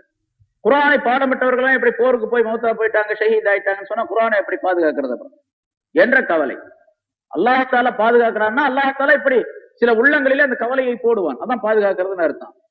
தீனை இந்த உலகத்திலே உயிர் பெற செய்வதற்காக சில மனிதர்களுடைய உள்ளங்களை அல்லாஹ் தஆலா பக்குவப்படுத்துகின்றான். ஹஜ்ரத் உமர் ரலியல்லாஹு தஆலா அன்ஹு அவர்களுடைய உள்ளத்தில் அந்த நேரத்தில் அந்த எண்ணத்தை போட்டு அல்லாஹ் தஆலா அதை பாதுகாக்கக்கூடிய சூழ்நிலையை உருவாக்கி வைத்தார். ஹஜ்ரத் அபூபக்கர் சித்திக் ரலியல்லாஹு தஆலா அன்ஹு அவர்களிடத்தில் அவர்கள் வந்தார்கள், கலீஃபாவிடத்துல. இந்த மாதிரி இந்த போர்ல எவ்வளவு பேர் இறந்து போயிட்டாங்களே, இப்படி போருக்கு போகும்போதெல்லாம் சஹாபாக்கள் இறந்துகிட்டே இருந்தா குர்ஆன் என்ன ஆகிறது? அதனால இருக்கக்கூடிய சஹாபாக்களிடத்துல குர்ஆனை ஒன்று சேர்த்து அதை ஒரு தொகுப்பாக எழுதி வைக்கக்கூடிய ஒரு சூழ்நிலை உருவாக வேண்டும் என்பதாக சொன்னார். ஆனா ரசூலுல்லாஹி ஸல்லல்லாஹு அலைஹி வஸல்லம் அவருடைய காலத்தில் எழுதப்பட்டு இருந்தது. ஹதீஸ்களில் வருகின்றது, ஸல்லல்லாஹு அலைஹி வஸல்லம் அவர்கள் ஒரு ஆயத்தை இறங்கிய நேரத்தில் எழுதக்கூடிய காத்திபுல் வஹியை எழுதக்கூடிய சில சஹாபாக்கள் இருந்தார்கள். ஹஜ்ரத் முஆவியா ரலியல்லாஹு தஆலா அன்ஹு, ஸைத் இப்னு சாபித் ரலியல்லாஹு தஆலா அன்ஹு அவர்கள், அலி ரலியல்லாஹு தஆலா அன்ஹு அவர்கள் போன்றவர்கள் எல்லாம் வஹியை எழுதக்கூடியவர்களா இருந்தார்கள். அவங்களை எல்லாம் கூப்பிட்டு இந்த ஆயத்தை எழுதி கொள்ளுங்கள் என்பதாக சொல்லுவார்கள். இந்த ஆயத்தை இப்பொழுது இறங்கியது, இதை எழுதி கொள்ளுங்கள். இறங்கிய வரிசை முறை வேறு, அதுவும் நமக்கு ஹதீஸிலே தெளிவாக சொல்லப்பட்டு இருக்கின்றது. ரசூலுல்லாஹி ஸல்லல்லாஹு அலைஹி வஸல்லம் அவர்கள் ஒவ்வொரு ஆயத்தும் இறங்க இறங்க இந்த ஆயத்தை இந்த சூறாவிலே இன்ன இடத்தில் எழுதி கொள்ளுங்கள் என்பதாக சொல்லுவார்கள். அப்படி எழுதப்பட்டது. எழுதப்பட்டு வைக்கப்பட்ட அந்த பிரதிகள் ஒன்று சேர ஒட்டுமொத்தமாக ஒரே இடத்தில் இருக்கவில்லை, ஒரே சஹாபி இடத்திலும் இருக்கவில்லை, பலரிடத்திலும் பலவிதமாக அது இருந்து கொண்டிருந்தது. ரசூலுல்லாஹி ஸல்லல்லாஹு அலைஹி வஸல்லம் அவர்களும் குர்ஆன் இறங்கி முடிக்கப்பட்ட பின்னால் தங்களுடைய மரண நேரத்தில் சரி நீங்க எழுதலாம் கொண்டு வாங்க பார்க்கலாம் அப்படின்னு ஸல்லல்லாஹு அலைஹி வஸல்லம் அதை வாங்கி வைக்கவும் இல்லை. அதே நிலையில இறந்து விட்டார்கள். இப்போ உமர் ரலியல்லாஹு தஆலா அன்ஹு அவர்கள் கலீஃபாவிடத்தில் வந்து சொல்லுகின்றார்கள், அபூபக்கர் சித்திக் ரலியல்லாஹு தஆலா அன்ஹு அவர்களிடத்திலே இப்படி போயிட்டாங்க, சஹாபாக்கள் பலரும் இறந்துட்டாங்க. இப்ப குர்ஆன் பலரிடத்திலும் பலவிதமாக எழுதப்பட்டது, பலரிடத்திலும் இருந்து கொண்டிருக்கின்றது. சிலர் தோல்ல எழுதி வச்சிருந்தாங்க, சிலர் இந்த எலும்புகளிலே எழுதி வைத்திருந்தார்கள், பட்டையாக இருக்கக்கூடிய எலும்புகளிலே அதனை எழுதி வைத்திருந்தார்கள். சிலர் வேறு விதமாக வேறு பொருள்களிலே எழுதி வைத்திருந்தார்கள். எல்லாவற்றையும் ஒன்று சேர்க்க வேண்டும், குர்ஆனை ஒட்டுமொத்தமாக ஒன்றாக சேர்ந்து ஒரு இடத்தில் ஒரு தொகுப்பாக ஆக்க வேண்டும் என்று சொல்ல நேரத்துல அபூபக்கர் சித்திக் ரலியல்லாஹு தஆலா மறுத்துட்டாங்க. அதை எப்படி நான் செய்ய முடியும்? ரசூலுல்லாஹி ஸல்லல்லாஹு அலைஹி வஸல்லம் தாங்க ஹயாத்தா இருக்கும் போதே செய்யல. அப்படி செய்யணும்னு ஒரு ஆர்டர் உத்தரவு இருந்திருந்தா ஸல்லல்லாஹு அலைஹி வஸல்லமே செஞ்சிருப்பாங்களே. அப்படி செய்யாம ஸல்லல்லாஹு அலைஹி வஸல்லம் போனது அதை செய்ய வேண்டிய அவசியம் இல்லை அப்படின்னு நமக்கு தெரியுது. அப்படி இருக்கும்போது நான் எப்படி செய்யறது? ரசூலுல்லாஹி ஸல்லல்லாஹு அலைஹி வஸல்லம் அவர்கள் செய்யாத விஷயத்தை நான் எப்படி செய்வது என்று சொன்னார்கள். ரசூலுல்லாஹி ஸல்லல்லாஹு அலைஹி வஸல்லம் அவர்கள் செய்யாத பல விஷயங்கள் அது இப்ப செய்யும் போது அது பித்அத் அப்படின்னு சொல்லப்படும். பித்அத்னா புதிதாக உண்டாக்கப்பட்ட விஷயம் அப்படின்னு, புதிதாக உண்டாக்கப்பட்ட விஷயம். இந்த பித்அத் அதாவது இப்ப சொல்லக்கூடிய அந்த புதிய கொள்கை உடையவர்கள் சொல்றாங்கல்ல, இதெல்லாம் பித்அத், அதெல்லாம் செய்யக்கூடாது, ரசூலுல்லாஹ் எதை செஞ்சாங்களோ எதை சொன்னாங்களோ அதைத்தான் செய்யணும், அப்ப குர்ஆனை மட்டும் ஏன் தொகுத்து வச்சிருக்கிறாங்க? அதுவும் பித்அத் தான். அதே மாதிரி ஒரு எண்ணம் அபூபக்கர் சித்திக் ரலியல்லாஹு தஆலா அன்ஹு அவர்களுக்கு ஏற்பட்டது. அபூபக்கர் சித்திக் ரலியல்லாஹு தஆலா அன்ஹு அவர்கள் மறுத்ததை கண்டு ஹஜ்ரத் உமர் ரலியல்லாஹு தஆலா அன்ஹு திரும்ப அதை சொல்லிக்கிட்டே இருந்தாங்க. இல்ல கண்டிப்பா அதை தொகுத்து தான் ஆகணும், ஒரு தொகுப்பை ஏற்படுத்தித்தான் ஆகணும், உண்டாக்கித்தான் ஆகணும். இல்லன்னு சொன்னா இப்படி சஹாபாக்கள்லாம் போருக்கு போய் ஷஹீத் ஆகிட்டே இருந்தாங்கன்னா குர்ஆன் இல்லாம போயிடும், குர்ஆனுடைய முழுமையான தோற்றத்தை யாரும் பார்க்க முடியாது அப்படின்னு வலியுறுத்துறாங்க. ஹஜ்ரத் அபூபக்கர் சித்திக் ரலியல்லாஹு தஆலா அன்ஹு அவர்கள் சொல்லுகின்றார்கள், உமர் ரலியல்லாஹு தஆலா அன்ஹு அவர்கள் திரும்ப அந்த வார்த்தையை என்னிடத்தில் சொல்லியதின் காரணமாக அல்லாஹ் தஆலா என்னுடைய உள்ளத்திலே அந்த எண்ணத்தை போட்டு விட்டான். சரிதான், அவர் சொல்றது சரிதான் அப்படிங்கிற எண்ணம். குர்ஆனை துவக்கலாம், சரி. அப்படி என்ன ஏற்பட்ட பின்னால அது யார் அதை செய்யறது? நான் நாட்டை இப்ப கலீஃபாவாக இருந்துகிட்டு இருக்கிறேன், இந்த நாட்டுடைய பிரச்சனையை பார்க்கணும், இஸ்லாத்துடைய பிரச்சனைகளை பார்க்கணும். யார் அதை செய்யறது, யார் அதுக்கு தகுதியான ஆள் அப்படின்னு சொல்லி அதான் ஹஜ்ரத் உமர் ரலியல்லாஹு தஆலா அன்ஹு அவர்களே சொல்லுகின்றார்கள், வஹியை எழுதிய மனிதர்களிலே ஸைத் இப்னு சாபித் ரலியல்லாஹு தஆலா அன்ஹு அவர்கள் இப்ப இருக்கிறாங்க. அவரை கூப்பிட்டு அனுப்பி நீங்க சொல்லுங்க, உத்தரவு போடுங்க, அவர் செய்வார். உடனே கூப்பிட்டு அனுப்பப்பட்டது. ஸைத் இப்னு சாபித் ரலியல்லாஹு தஆலா அன்ஹு வந்தாங்க. ஸைத் இப்னு சாபித் ரலியல்லாஹு தஆலா அன்ஹு அவர்கள் சொல்லுகின்றார்கள், உமரும் அபூபக்கரும் ரலியல்லாஹு தஆலா அன்ஹுமா ரெண்டு பேரும் சேர்ந்து என்னிடத்துல இந்த விஷயத்தை சொன்னாங்க, இப்படி குர்ஆனை நீங்க துவக்கு, நீங்க தான் காத்திபுல் வஹியா இருந்தீங்க அப்படின்னு சொல்லி. அப்ப எனக்கு நானும் அதே மாதிரி சொன்னேன். அபூபக்கர் சித்திக் ரலியல்லாஹு தஆலா அன்ஹு எப்படி சொன்னார்களோ அதே மாதிரி ஸைத் இப்னு சாபித் அந்த ரெண்டு பேர்த்தையும் மறுத்து சொல்றாரு. ரசூலுல்லாஹ் செய்யாத விஷயத்தை நான் எப்படி செய்யறது அப்படின்னு கேட்டாரு. அவங்க ரெண்டு பேரும் சேர்ந்து எனக்கு திருப்பி சொல்லிக்கிட்டே இருந்தாங்க. அல்லாஹ் தஆலா என்னுடைய உள்ளத்தை மாற்றிட்டான், ஆமா செஞ்சுதான் ஆகணும் அப்படிங்கிற ஒரு முடிவுக்கு நான் வந்துட்டேன். அந்த பித்அத் அப்படின்னு சொன்ன பாருங்க, இது பித்அத் அல்ல. அதனாலதான் பித்அத்ல ரெண்டு வகை இருக்குது, பித்அத் ஹஸனா, பித்அத் சய்யா. அது அப்படிலாம் கிடையாது அப்படின்னு சொல்லுவாங்க, அப்படி அல்ல, ரெண்டு அப்படி இருக்குது. உலமாக்கள் ஆயிரக்கணக்கான வருஷத்திற்கு முன்னாலேயே, இமாம்களுடைய காலத்திலே அதற்கு முன்னாலேயே பித்அத் என்பதிலே இப்படி ஒரு பித்அத், அதாவது மார்க்கத்துக்காக வேண்டி உள்ள நூதனமான புதிதான விஷயங்கள் அதை செய்வது ஆகும். அதனால பித்அத்துன் ஃபித்தீன், பித்அத்துன் லித்தீன் அப்படின்னு ரெண்டு வகை இருக்கு. பித்அத் ஹஸனா, பித்அத் சய்யா அப்படின்னு அதோ ஒரு வகையா சொல்லுவாங்க. அதை இப்படி இருக்கு, பித்அத்துன் ஃபித்தீன், மார்க்கத்திலே நூதனமான காரியத்தை ஏற்படுத்துவது அது கூடாது. மார்க்கத்திலே நூதனமான எது பிதாத்துன் லித்தீன், தீனுக்காக வேண்டி பிதாத்தை ஏற்படுத்துவது, தீனை உயரச் செய்வதற்காக வேண்டி, தீனை வளர்ப்பதற்காக வேண்டி, தீனுடைய காரியங்களை மக்களுக்கு சொல்லிக் கொடுப்பதற்காக வேண்டி, அது மார்க்கத்திலே ஜாயிஸ், அதுவும் அனுமதிக்கப்பட்டு இருக்கின்றோம். இதை உலமாக்கள் நமக்கு சொல்லித் தருகின்றார்கள். அது மாதிரி அபூபக்கர் சித்திக் ரலியல்லாஹு தஆலா அன்ஹு அவர்கள் இந்த குர்ஆனை தொகுப்பதற்கு ஒப்புக்கொண்டதோ, ஸைத் இப்னு சாபித் ரலியல்லாஹு தஆலா அன்ஹு அவர்கள் ஒப்புக்கொண்டதெல்லாம் பிதாத்துன் லித்தீன், தீனுக்காக வேண்டி அந்த புதிதான காரியத்தை செய்யக்கூடிய ஒரு அமைப்பு. இப்ப ஸைத் இப்னு சாபித் ரலியல்லாஹு தஆலா அன்ஹு அவர்கள் சொல்லுகின்றார்கள், எனக்கு ஒரு பெரிய பாரமான விஷயத்தை சொல்லிட்டாங்க ரெண்டு பேரும் சேர்ந்து. எவ்வளவு பாரமான விஷயம் கேட்டா, இந்த மலையை தூக்கி அந்த பக்கம் வச்சிருங்க அப்படின்னு சொன்னா கூட எனக்கு லேசா இருக்கும். அதை விட ஒரு பெரிய காரியம் குர்ஆனை ஒன்று சேர்க்கணும்னு சொன்னது. சுமார் ஒரு வருஷத்துக்கு மேலாச்சு அவருக்கு அந்த குர்ஆனை ஒன்று சேர்க்கக்கூடியது. அவருக்கு தெரிஞ்ச அளவுக்கு குர்ஆனை எழுதினார், வரிசை கிரமமாக எழுதி கொண்டே வந்தார். பிறகு ஒரு ஆயத்து இதற்கு இடையில ஒரு ஆயத்து இருக்குது விட்டு போச்சு என்று சந்தேகம் வரக்கூடிய நேரத்தில் அந்த ஆயத்து எந்த சஹாபி இடத்தில் இருக்கின்றது அப்படின்னு போய் கேட்டுக்கிட்டே இருப்பார். இந்த ஆயத்தை பற்றி நீங்க சொல்லுங்க. அதே மாதிரி யாரிடத்தில் அந்த ஆயத்து இருக்கிறதோ அந்த ஆயத்தை எல்லாம் தேடி தேடி தேடி கண்டுபிடிச்சு கொண்டே அதை எழுதி கொண்டே இருந்தார். கடைசியாக அவர் சொல்லுகின்றார், கடைசியாக ஒரு சில ஆயத்துகள் எனக்கு கிடைக்கவே இல்லை. அத பல மாதங்களாக நான் தேடி அலைந்து கடைசியாக ஒரே ஒரு சஹாபி இடத்துல தான் அது அவருக்கு தான் பாடம் இருந்துச்சு அந்த ஆயத்து. கடைசியாக அந்த ஆயத்தை எழுதி கொண்டு வந்து அந்த பிரதியை நான் ஹலீஃபா அபூபக்கர் சித்திக் ரலியல்லாஹு தஆலா அன்ஹு அவர்களிடத்தில் ஒப்படைத்தேன் அப்படின்னு சொல்றாரு. அப்ப அந்த பிரதி ஹஜ்ரத் அபூபக்கர் சித்திக் ரலியல்லாஹு தஆலா அன்ஹு அவர்கள் 2 ஆண்டுகள் 5 மாதங்கள் ஆட்சி செய்தார்கள், ஹலீஃபாவாக இருந்தாங்க. அவ்வளவுதான், ஓத்தாயிட்டாங்க. அந்த 2.5 வருஷம் சுமார் 2.5 வருஷம் அவங்கள்ட்ட இருந்துச்சு. அதுக்கு பின்னால ஹஜ்ரத் உமர் ரலியல்லாஹு தஆலா அன்ஹு அவர்கள் ஆட்சிக்கு வந்தார்கள். உமர் ரலியல்லாஹு தஆலா அன்ஹு அவர்கள் 10 வருஷம் ஆட்சி செஞ்சாங்க, கலீஃபாவாக இருந்தாங்க. ஆனா உமர் ரலியல்லாஹு தஆலா அன்ஹு அவர்கள் ஆட்சிக்கு வந்த பின்னால இந்த நாட்டு பிரச்சனை, பல்வேறு பிரச்சனைகள் அவர்களுக்கு தீன் சம்பந்தமாக, நாட்டு சம்பந்தமாக, போர் சம்பந்தமாக. ஹஜ்ரத் உமர் ரலியல்லாஹு தஆலா அன்ஹு அவர்களுடைய அந்த ஆட்சியிலே 10 ஆண்டு ஆட்சி காலத்திலே சுமார் 10,000 சதுர மைல்கள் வரைக்கும் இஸ்லாத்திற்குள் கொண்டு வரப்பட்டிருக்கிறது. இஸ்லாம் அல்லாத நாடுகள், இஸ்லாத்திலே இல்லாத நாடுகள், குஃபுரிலே இருந்த நாடுகள், 10,000 சதுர மைல்கள் உள்ள பிரதேசங்கள் 10 ஆண்டுகளிலே அவருடைய ஆட்சியிலே இஸ்லாத்திற்கு வந்திருக்கின்றது. எவ்வளவு பெரிய தியாகம் செஞ்சிருக்கணும், எவ்வளவு பெரிய வேலை செஞ்சிருக்கணும். அது மனிதனுடைய கற்பனையால் சிந்தனையால் சிந்தித்து பார்க்க முடியாத அளவுக்கு தியாகங்கள் செஞ்சிருக்கணும். அந்த தியாகத்திற்கு பின்னால் தான் அந்த இஸ்லாம் அவ்வளவு வலுப்பெற்றது. அப்படிப்பட்ட ஒரு தியாகத்தினுடைய நிலை செய்ய வேண்டிய, ஹித்மத் செய்ய வேண்டிய காரணத்தால் அவர்களுக்கு இந்த குர்ஆனை பற்றி உள்ள பிரச்சனைகளை ஈடுபடுறதுக்கு நேரமே கிடையாது.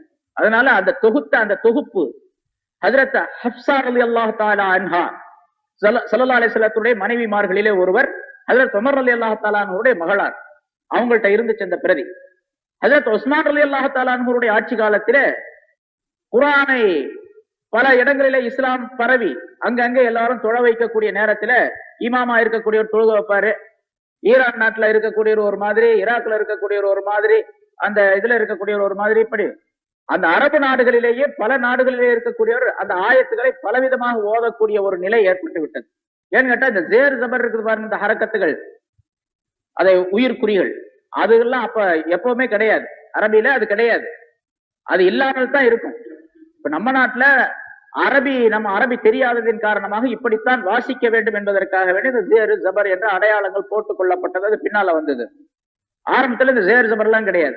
ஜேர் ஜபர் இல்லாத இருக்கிற நேரத்துல அதுவும் கூட சில அந்த எழுத்துக்களில புள்ளியும் கூட இருக்காது. எழுத்தினுடைய வடிவத்தை வைத்து அது ஒரு புள்ளி உள்ளதா, 2 புள்ளி உள்ளதா, ஒரு நொக்தா உள்ளதா, 2 நொக்தா உள்ளதா அப்படின்னு தெரிஞ்சுக்கணும். இப்ப காஃபு ஃபே என்று இருக்குது பாருங்க, காஃப் தொண்டையில சொல்லக்கூடிய 2 எழுத்து உள்ள, மேல 2 எழுத்து உள்ள காஃப். அதே மாதிரி ஃபே இருக்குது. இந்த ஃபேக்கு காஃபுக்கெல்லாம் புள்ளியே கிடையாது. ஆரம்ப காலத்துல புள்ளியே இல்லை. பிறகு ஃபே என்றும் காஃப் என்றும் எப்படி வழங்கிக் கொள்வது? அந்த எழுத்தினுடைய வடிவத்தை வைத்து விளங்கிக் கொள்ள வேண்டும். அந்த காஃப் ஒரு சுழி போட்டு அதை கொஞ்சம் அப்படி ரவுண்டா நூனுடைய அமைப்புல அதை போட்டுட்டா அதை காஃப்னு படிக்கணும்.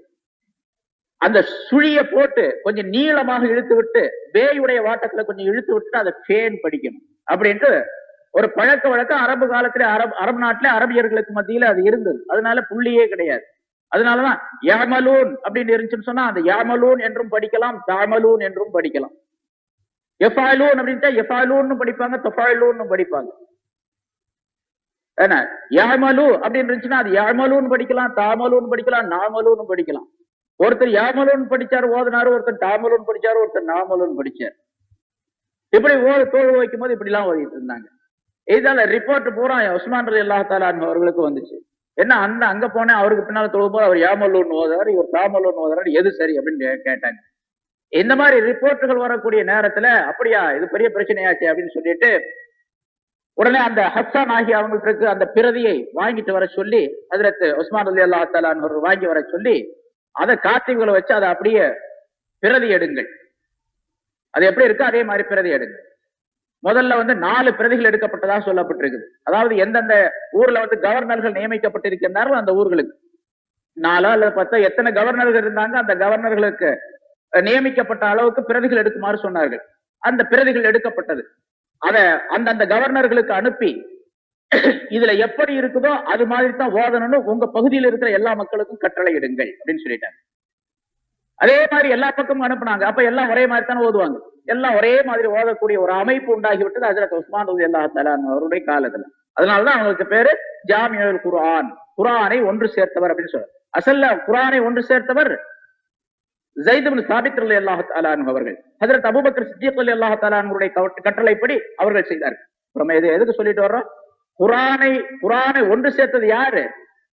குர்ஆன் அந்த சஹாபி ஸைத் இப்னு சாபித் ரலியல்லாஹு தஆலா அவர்கள் அந்த முயற்சியை செய்யாவிட்டால் குர்ஆனே கிடைச்சிருக்காது. இப்ப சஹாபி இல்லாம எப்படி குர்ஆன் வந்துச்சு? அல்லாஹ் போதும் ரசூல் போதும் அப்படின்னு சொன்னான். அல்லாஹ் தான் அசலு, அல்லாஹ்வுடைய சட்டத்தை தவிர வேற சட்டமே கிடையாது. இனில் ஹுக்மு இல்லா லில்லாஹ், சட்டம் என்பது அல்லாஹ்வை தவிர வேற யாருக்குமே கிடையாது, அது உறுதி. ஆனா அந்த சட்டத்தை பிரயோகிக்கிறது எப்படி? அல்லாஹ் நேரடி சொல்லுவான்? சொல்ல முடியாது, ரசூலின் மூலமாகத்தான் சொல்லணும். ஆனா ரசூலின் மூலமாக ரசூலே ஒத்துக்கொள்ளையா? எப்படி சொல்லுவான்? ரசூலை ஒத்துக்கொள்ள மாட்டேன்ட்டாங்க.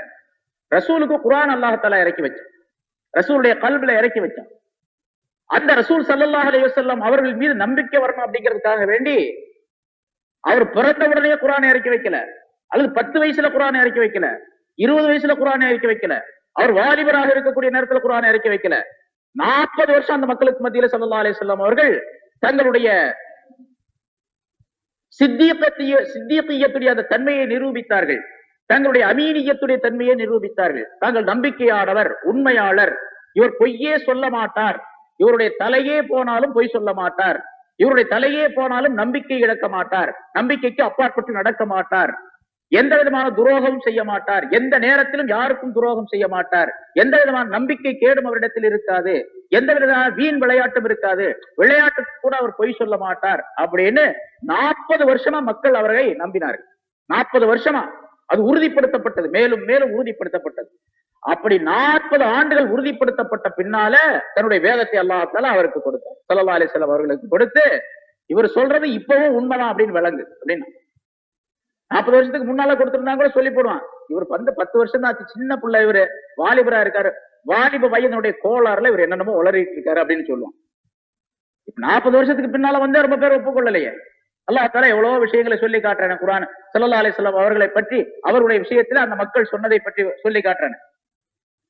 உங்களுக்கு குர்ஆன் நீங்க உண்மையான நபி அப்படின்னு சொன்னா, நீங்க ஒரு பெரிய பணக்காரரா இருக்கணும், ரொம்ப ஏழையா இருக்கு, உங்களை போய் நபின்னு சொல்றா எப்படி நாங்க ஒத்துக்கிறது?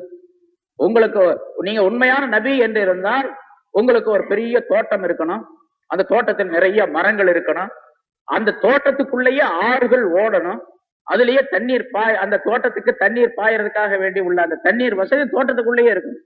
அப்படி ஒரு தோட்டம் இருந்துச்சுன்னு சொன்னா உங்களை நபின்னு நம்பலாம். நபின்னு நம்புறதுக்கு தோட்டம் வேணும்னு கேட்டான். அந்த தோட்டம் இப்படி எல்லாம் இருக்கணும்னு ஒரு கற்பனை. சரி அப்படித்தான், அதான் முடியல, அதெல்லாம் நான் செய்ய முடியாது, எனக்கு அதெல்லாம் இருக்காது அப்படின்ட்டாங்க. அப்ப எப்படி இல்லைன்னு சொன்னா, நீங்க நபின்னு சொல்றதா இருந்தா ஒரு மலக்கு உலகத்துக்கு உங்களை பார்த்து இவர் நபிதான், நீங்க முன்னால போகணும், அந்த மலக்கானவர் பின்னால வரணும், இவர் நபிதான், அல்லாஹ்வுடைய ரசூல் தான், இவரை மக்களே நீங்கள் ஏற்றுக்கொள்ளுங்கள் அப்படின்னு சொல்லிக்கிட்டே அவர் பின்னாலேயே வரணும். அப்படி ஒண்ணு செஞ்சு காட்டுங்களேன் அப்படின்னு. அதுவும் முடியாது. மலக்கு வந்தாருன்னா மனுஷராத்தான் வருவார், மலக்காவே இருக்க மாட்டார். உலகத்துக்கு தோற்றத்தை மக்களுக்கு காட்டக்கூடிய அமைப்புல ஒரு மலக்கு வர்றாருன்னா ஒரு மனுஷனாத்தான் வரணும், மலக்குடைய ரூபத்திலே வர முடியாது என்று அல்லாஹ் தஆலா குர்ஆன்லயே வேற ஒரு இடத்துல சொல்லிக்காரு. சரி அதுவும் முடியாதா? சரி இப்படி நீங்க நபி அப்படின்னு நம்புறதா இருந்தா வானத்திலிருந்து ஒரு ஏணி வரணும், எப்படி சொல்றாங்க ஒரு ஏணி, அல்லாஹ் தஆலா குர்ஆன்ல சொல்லி காட்டுறான். ஒரு ஏணி வரணும், பெரிய ஏணி. அந்த ஏணியில நீங்க ஏறி மேல போகணும் வானத்துக்கு. போய் நாங்க பார்த்துக்கிட்டு இருக்கக்கூடிய அதே நேரத்துல நாங்க பார்த்துக்கிட்டே இருக்கணும், நீங்க ஏணியில ஏறி மேல போகணும். வானம்னா வானத்துக்கு போறதுன்னு சொன்னா ஏணியில ஏறி போறதுன்னு விளங்கிருந்தான் பாருங்க. அது எப்படிப்பட்ட அறிவு. ஏணியில போய் ஏறி போகணும். போய் மேல போன உடனே அல்லாட்ட போய் ஏணியில ஏறி அல்லாட்ட போய் நாங்க பார்த்துக்கிட்டு இருக்கக்கூடிய நேரத்திலேயே ஒரு கிதாபு ஒண்ணு வாங்கிட்டு வரணும், ஒரு புஸ்தகம் ஒண்ணு வாங்கிட்டு வரணும், ஒரு ஆதாரம் நீங்க நபிங்கிறது. அப்படி கிதாப் வாங்கிட்டு வரும்போது நீங்க மட்டும் தனியா வரக்கூடாது, ஒரு மலக்கையும் கூட்டு வரணும் கூட. அவரும் சேர்ந்து சாட்சி சொல்லணும். இவர் வந்தாரு, மேல வந்தாரு, அல்லாட்ட இந்த கிதாப் தான் வாங்கிட்டு வந்தாரு அப்படின்னு சாட்சி சொல்லணும். அப்படி நான் ஏற்றுக்கொள்ளணும். இப்படி எல்லாம் சொன்னாங்க. இது 40 வருஷம் ரசூலுல்லாஹி ஸல்லல்லாஹு அலைஹி வஸல்லம் அவர்களை உண்மையாளர் என்று நம்பிய பின்னாலும் கூட இந்த கதி அப்படின்னு சொன்னாங்க. 20 வருஷத்துல 30 வருஷத்துல வாலிபரா இருக்கும் போது இந்த குர்ஆன் வந்துருச்சுன்னா எப்படி ஆகும்? இந்த நிலை, இப்படிப்பட்ட சூழ்நிலைக்கு பின்னாலும் அல்லாஹ் தஆலா ரசூலுல்லாஹி ஸல்லல்லாஹு அலைஹி வஸல்லம் அவர்களுக்கு குர்ஆனை கொடுத்து அந்த குர்ஆனை இந்த உலக மக்களுக்கு அறிவிப்பதற்காக ஸல்லல்லாஹு அலைஹி வஸல்லம் அவர்களே தொகுத்து வைக்கல. பிறகு சஹாபாக்கள் தான் தொகுத்தார்கள். அப்ப சஹாபாக்கள் இல்லாம எப்படி குர்ஆன் வர முடியும்? அதனால சஹாபாக்கள்லாம் எங்களுக்கு வேண்டியது இல்ல, ரசூல் மட்டும் போதும், குர்ஆன் மட்டும் போதும், ஹதீஸ் மட்டும் போதும் அப்படின்னு சொன்னா ஒண்ணும் நடக்காது. எதுவுமே தெரிஞ்சு கொள்ள முடியாது. சரி, அந்த சஹாபாக்கள் இப்படி இப்ப இந்த சம்பவங்கள்லாம் நம்ம சொன்னோமே, இப்ப ஸைத் இப்னு சாபித் இப்படி தொகுத்தாங்க அப்படிங்கறதெல்லாம் இதுல எனக்கு எப்படி தெரியும்? நான் சொல்றேன்னா எனக்கு எப்படி தெரியும்? இந்த கிதாப்ல எழுதி வச்சிருக்காங்க ஹதீஸ்கள்ல. அதனால எனக்கு தெரியும். இந்த ஹதீஸை யார் எழுதுனா? இமாம் புகாரி ரஹ்மத்துல்லாஹி எழுதுனாங்க. புகாரிக்கு எப்படி தெரியும்? அவங்க தாபியீன்கள் சொன்னாங்க. தாபியீன்களுக்கு யார் சொன்னாங்க? சஹாபாக்கள் சொன்னாங்க. இப்படி தொடரா வந்தா தானே தெரியும், இல்லன்னா எப்படி தெரியும்? சொல்லக்கூடிய இந்த புதிய கொள்கை அவங்கள கேட்டா கூட அப்படித்தான் சொல்றாங்க. விரல் ஆற்றுறது ஹதீஸ்ல இருக்குது அப்படின்னு சொல்றாங்க. ஒருத்தர் சொல்றாரு, அங்க நம்மகிட்ட சொல்றாருன்னு வச்சுங்க, இங்க விரல் ஆற்றாரு, தொப்பி எல்லாம் தொழுகிறாரு. ஏன்பா தொப்பி எல்லாம் தொழுகிற? ஹதீஸ்ல ரசூல்ல தொப்பி போட்டா தொழுதாங்க அப்படின்னு கேட்கிறான். எதுலப்பா இருக்கு? ஹதீஸ்ல இருக்கு. ஹதீஸை காட்டுப்பா. அவர் சொன்னாரு நஜாத்துல எழுதிருக்கு, அப்படித்தான் ஜன்னத்துல எழுதிருக்குது அப்படிங்கிறான். அப்ப நஜாத்து யார் போடுறாங்களோ அவன் தான் இவனுக்கு இமாம். நீ யார இமாம்னு சொல்றியோ அவரை விட நான் யார இமாம்னு சொல்றேன் அவர் ரொம்ப நல்ல ஆளு, ரொம்ப சிறந்தவர். நீ யார இமாம்னு சொல்றியோ அவர் இந்த கலிகாலத்தில் உள்ளவர். அதுக்கு முன்னால முத்தகீன்கள் வாழ்ந்த காலத்துல உள்ளவர்கள். அவர்கள் மிகப்பெரிய மனிதர்கள், மிகச்சிறந்த பக்திமான்கள், அல்லாஹுடன் நெருக்கம் உள்ளவர்கள், ஞானம் உள்ளவர்கள், அல்லாஹ் தஆலாவுடைய கலாமையும் ஸல்லல்லாஹு அலைஹி வஸல்லத்துடைய ஹதீஸ்களையும் மிக அழகாக தெரிந்தவர்கள், தங்களுடைய மனோ இச்சையை துயராதவர்கள். அப்படிப்பட்ட மனிதர்களை இமாமாக நாங்க ஆக்கியிருக்கோம். நீ இவனை இமாமா ஆக்கியிருக்கிற, எப்படி நான் நம்ப முடியும் என்று சொன்னா அதுக்கு பதில் சொல்ல தெரியாது. அவ்வளவு. எங்க தங்களுக்கு தெரிந்த விஷயங்கள்ல தர்க்கம் செய்ய வேண்டும், தெரியாத விஷயங்கள போய் தர்க்கம் செஞ்சு மக்களை குழப்பி கொண்டு இருக்க கூடாது. அப்படி செய்தா இந்த யூத நசாராக்களுக்கு என்ன சட்டமோ அதே சட்டம் தான் அவனுக்கு. யூதர்களுக்கும் கிறிஸ்தவர்களுக்கும் என்ன தண்டனையோ அதே தண்டனை, என்ன நிலை ஏற்படுமோ அதே நிலை. இதையெல்லாம் உணர்றதே கிடையாது. ஸல்லல்லாஹு அலைஹி வஸல்லம் அவர்கள் இந்த விஷயங்களை சொல்லி தந்திருக்கின்றார், அல்லாஹ்விடத்திலிருந்து வாங்கி சொல்லி தந்திருக்கின்றார்கள். சஹாபாக்கள் மூலமாகத்தான் வந்தது. முன்னாலும் பல தடவை சொல்லப்பட்டிருக்குது. சஹாபாக்கள் அல்லாஹ் தஆலா குர்ஆனிலே சொல்லி காட்டுகிறார், சஹாபாக்களை பின்பற்ற வேண்டும். சஹாபாக்களை பின்பற்றாமல் எந்த வழியும் கிடையாது. வல்லதீன தபஊஹும் பிஇஹ்சானின் வஸ்ஸாபிகூன அல்-அவ்வலூன மினல் முஹாஜிரின வல் அன்சாரி வல்லதீன தபஊஹும் பிஇஹ்சான்.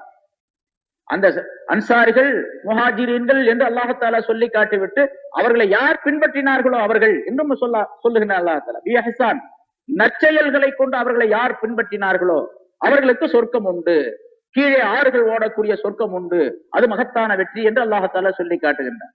சஹாபாக்களை பின்பற்ற வேண்டும் என்று அல்லாஹ் தஆலா குர்ஆன்ல சொல்லுகின்றார். சரி, சஹாபாக்களை பின்பற்ற வேண்டும் என்று சொன்னா சஹாபாக்கள் யாரு? அதை குர்ஆன்ல பல இடங்களில் அல்லாஹ் தஆலா சொல்லி காட்டுகிறார். லஹும் மக்ஃபிரத்தும் அஜ்ருன் அலீம் ரலியல்லாஹு அன்ஹும் வரது அன்ஹு. அல்லாஹ் அவர்களை பொருந்தி கொண்டான், அவர்கள் அல்லாஹுவை பொருந்தி கொண்டார்கள் என்று சொல்லும் பொழுது அல்லாஹுடைய திருப்தி ஏற்படுத்தப்பட்ட அந்த மனிதர்கள் நிச்சயமாக சொர்க்கவாசிகள் தான். ஸல்லல்லாஹு அலைஹி வஸல்லம் ஒரு 10 பேரை குறித்து இவர்கள் சொர்க்கவாசிகள், அவர்களுக்கு சொர்க்கம் வாஜிப் என்பதாக அஷரத்துல் முபஷ்ஷரா என்று சொல்லப்படக்கூடிய 10 நபர்களை சொர்க்கவாசிகள் என்று சொல்லி இருக்கிறாங்க. ஆனா ஒட்டுமொத்தமாக ஸல்லல்லாஹு அலைஹி வஸல்லம் அவர்கள் சொல்லாவிட்டாலும் கூட அல்லாஹ் தஆலா சூசகமாக சொல்லி காட்டுகின்றான். லஹும் மக்ஃபிரத்தும் அஜ்ருன் அலீம், அவர்களுக்கு மன்னிப்பும் மகத்தான கூலியும் உண்டு என்று சஹாபாக்களை பார்த்து சொல்லும் போது அந்த சஹாபாக்கள் அனைவரும் சொர்க்கவாசிகள் என்பதை அல்லாஹ் தெரியப்படுத்தினார். யாருக்கு மக்ஃபிரத்தும் அஜ்ரு அலீம் கிடைக்கும்? யார் சொர்க்கவாசியா இருக்கான் அவனுக்கு தான் கிடைக்கும். நரகத்துக்கு போறவனுக்கு மக்ஃபிரத்தும் அஜ்ரு அலீமும் கிடைக்காது. அஜ்ரு அலீம் யாருக்கு கிடைச்சதோ அவர் சொர்க்கவாசி தான், மக்ஃபிரத் யாருக்கு கிடைச்சதோ அவர் சொர்க்கவாசி. அது அல்லாஹ் தஆலா உறுதிப்படுத்துகின்றான், சஹாபாக்களுக்கு கிடைச்சிருச்சு, நான் கொடுத்துட்டேன் அப்படின்றான்.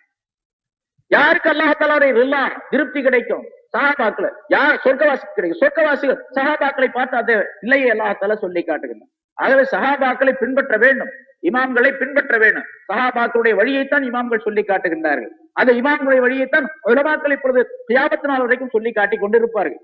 அதை பின்பற்ற வேண்டும் கண்டிப்பாக. ஆக முன்னோர்கள் பாரம்பரியமாக வாழையடி வாழையாக மார்க்க விஷயத்தில் எதை சொல்லுகின்றார்களோ அதுதான் உண்மை, அதுதான் சத்தியமானது.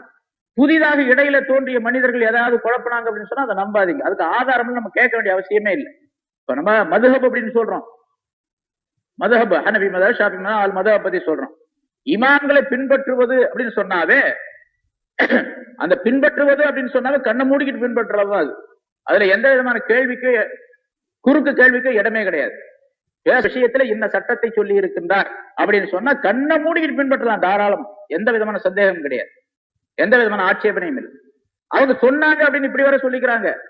நாங்க ஏதோ எங்க முயற்சியில நாங்க சொல்லிட்டோம். ஹதீஸ் சரி, சஹீஹான ஹதீஸை நீங்கள் பார்த்தால் அதையே பின்பற்றுங்கள், அதுதான் என்னுடைய வழி அப்படின்னு ஒவ்வொரு இமாமும் சொல்லியிருக்காங்க. இமாம் ஷாஃபி ரஹ்மத்துல்லாஹி சொல்லியிருக்காங்க, சஹீஹான ஹதீஸ் கிடைத்தால் அதுதான் என்னுடைய வழி அப்படின்னு சொல்றாங்க.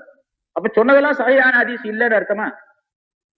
நான் பயான் செய்யறேன், 1 மணி நேரம் 1.5 மணி நேரம் பயான் செஞ்சு முடிச்சு போட்டு நான் ஏதாவது தப்பா சொல்லியிருந்தேன் அப்படின்னு சொன்னா எது ரைட்டான விஷயமோ சரியான விஷயமோ அதை எடுத்துக்கொள்ளுங்கள் அப்படின்னு சொல்லி முடிச்சுக்கிறேன். அப்படின்னா என்ன அர்த்தம்? நான் என்னுடைய பணிவை தெரிவிப்பதற்காக வேண்டி ஏதோ நான் பிரமாதமா ஒன்னும் சொல்லிடல, ஏதோ லேசான சில விஷயங்களை சொன்னேன். ஏன்னா நான் சொன்ன விஷயங்கள் ரைட்டா இருந்தா சரியா இருந்தா எடுத்துங்க, தப்பா இருந்தா விட்டுருங்க அப்படின்னு சொல்லி முடிக்கிறேன்னு வச்சுங்க. நான் சொன்னதெல்லாம் தப்புன்னு அர்த்தமா? அப்படி சொல்றான். இப்ப இமாம் ஷாஃபி ரஹ்மத்துல்லாஹி அலைஹி அவர்கள் சஹீஹான ஹதீஸ் உங்களுக்கு கிடைத்தால் அதுதான் என்னுடைய மதுஹப் அப்படின்னு சொன்னா ஷாஃபி இமாம் சொன்னதெல்லாம் தப்பு அப்படின்னு அர்த்தமா? அது அப்படி அர்த்தம், அதுக்கு அப்படி அர்த்தம் அல்ல. இமாம் ஷாஃபி ரஹ்மத்துல்லாஹி அவர்கள் தங்களுடைய பணிவை தெரியப்படுத்துவதற்காக, அதே போல அபூ ஹனீஃபா ரஹ்மத்துல்லாஹி தங்களுடைய பணிவை தெரியப்படுத்துவர். என்னால் ஆன முயற்சியின் அளவுக்கு குர்ஆனை வச்சு ஹதீஸை வச்சு இந்த சட்டங்களை எல்லாம் தொகுத்து உங்களுக்கு தந்து விட்டேன். இதை விட நீங்கள் சஹீஹான ஹதீஸ் ஏதாவது கிடைச்சிச்சு அப்படின்னு உங்களுக்கு தெரிஞ்சுன்னு சொன்னா அதை எடுத்துங்க, இதை விட்டுருங்க. அப்படின்னா இனிமேல் உங்களுக்கு கிடைக்காது, இதுதான் சரி அப்படிங்கிற அர்த்தம். அதை விட்டு போட்டு இதெல்லாம் விட்டுருங்க அதை எடுத்துங்க அப்படின்னு இவன் சொல்றான், அதுவல்ல. ஆக நமக்கு தெரியாத விஷயத்தில், அறிவில்லாத விஷயத்தில், மார்க்க சம்பந்தப்பட்ட விஷயத்தில், குறிப்பாக துனியாவுடைய விஷயமா இருந்தாலும் சரி, அறிவுள்ள எது அறிவு இருக்குதோ அதான். அல்லாஹ் தஆலா குர்ஆன்ல ஃபஸாலு அஹ்ல ஸிக்ரி இன் குன்தும் லா தஅலமூன், உங்களுக்கு தெரியலன்னா தெரிஞ்சவங்கள்ட்ட கேளுங்க அப்படின்னா, அந்த தெரிந்தவர்கள் அப்படிங்கும் பொழுது அஹ்லு ஸிக்ரி என்பதாக சொல்லுகின்றார். ஸிக்ர் உடையவர்களிடத்திலே, அதற்கு இல்ம் உடையவர்களிடத்திலே அப்படின்னு சொல்லப்பட்டிருக்க அர்த்தம். இல்ம் உடையவர்களிடத்திலே கேளுங்க. யாருக்கு அந்த இல்ம் இருக்குதோ அவர்களிடத்திலே கேளுங்க. தலாக் சம்பந்தமாக ஒரு நஜாத்தை மட்டும் படிச்சுக்கிட்டான், நஜாத் புக்கை மட்டும் படிக்கிறான், அல் ஜன்னத் புஸ்தகத்தை மட்டும் படிக்கிறான். அந்த புஸ்தகத்தை படிச்சு அதுல தலாக்கை பத்தி நிறைய எழுதியிருக்கிறான், அதை மட்டும் படிச்சுக்கிட்டு தலாக்கை பத்தி எல்லா விஷயத்தையும் சொல்ல முடியுமா? அவன் ஒரு ஆலிமே படிச்சு முடிச்சப்பனா தலாக்கை பத்தி தெரியல, தலாக்குடைய விஷயத்தை பத்தி சொல்ல முடியல, பரிபூர்ணமாக சொல்ல முடியல. ஏன்னு கேட்டா தலாக்குடைய பிரிவுகள் ஏராளமாக இருக்கின்றன, தலாக்குடைய விஷயங்கள் சட்டங்கள் ஏராளமாக இருக்கின்றன. அதையெல்லாம் விட்டு போட்டு இப்ப 3 தலாக்கு சொன்னா 1 தலாக்கு தான் அப்படிங்கிறான். தலாக்கு சொல்லி 3 தலாக்கு சொல்லி அவன் பெஞ்சாதியை விட்டு பிரிஞ்சு எல்லாம் ஹராம் ஆகி போச்சு. இனி அந்த பெஞ்சாதி அவன் கட்டவே முடியாது, கட்டுறதே ஹராம், கல்யாணம் பண்றதும் கூட ஹராம். இன்னொருத்தனுக்கு கட்டி கொடுத்து அவன் விரும்பி தலாக்கு சொல்லி அதுக்கு பின்னால இதா இருந்தா அதுக்கு பின்னால வேணா அவன் கட்டிக்கலாம், அது முடியாத காரியம், சாத்தியம் இல்லாது, நடக்கிறது ரொம்ப ரேர், ரொம்ப அரிதான விஷயம் அது உலகத்துல.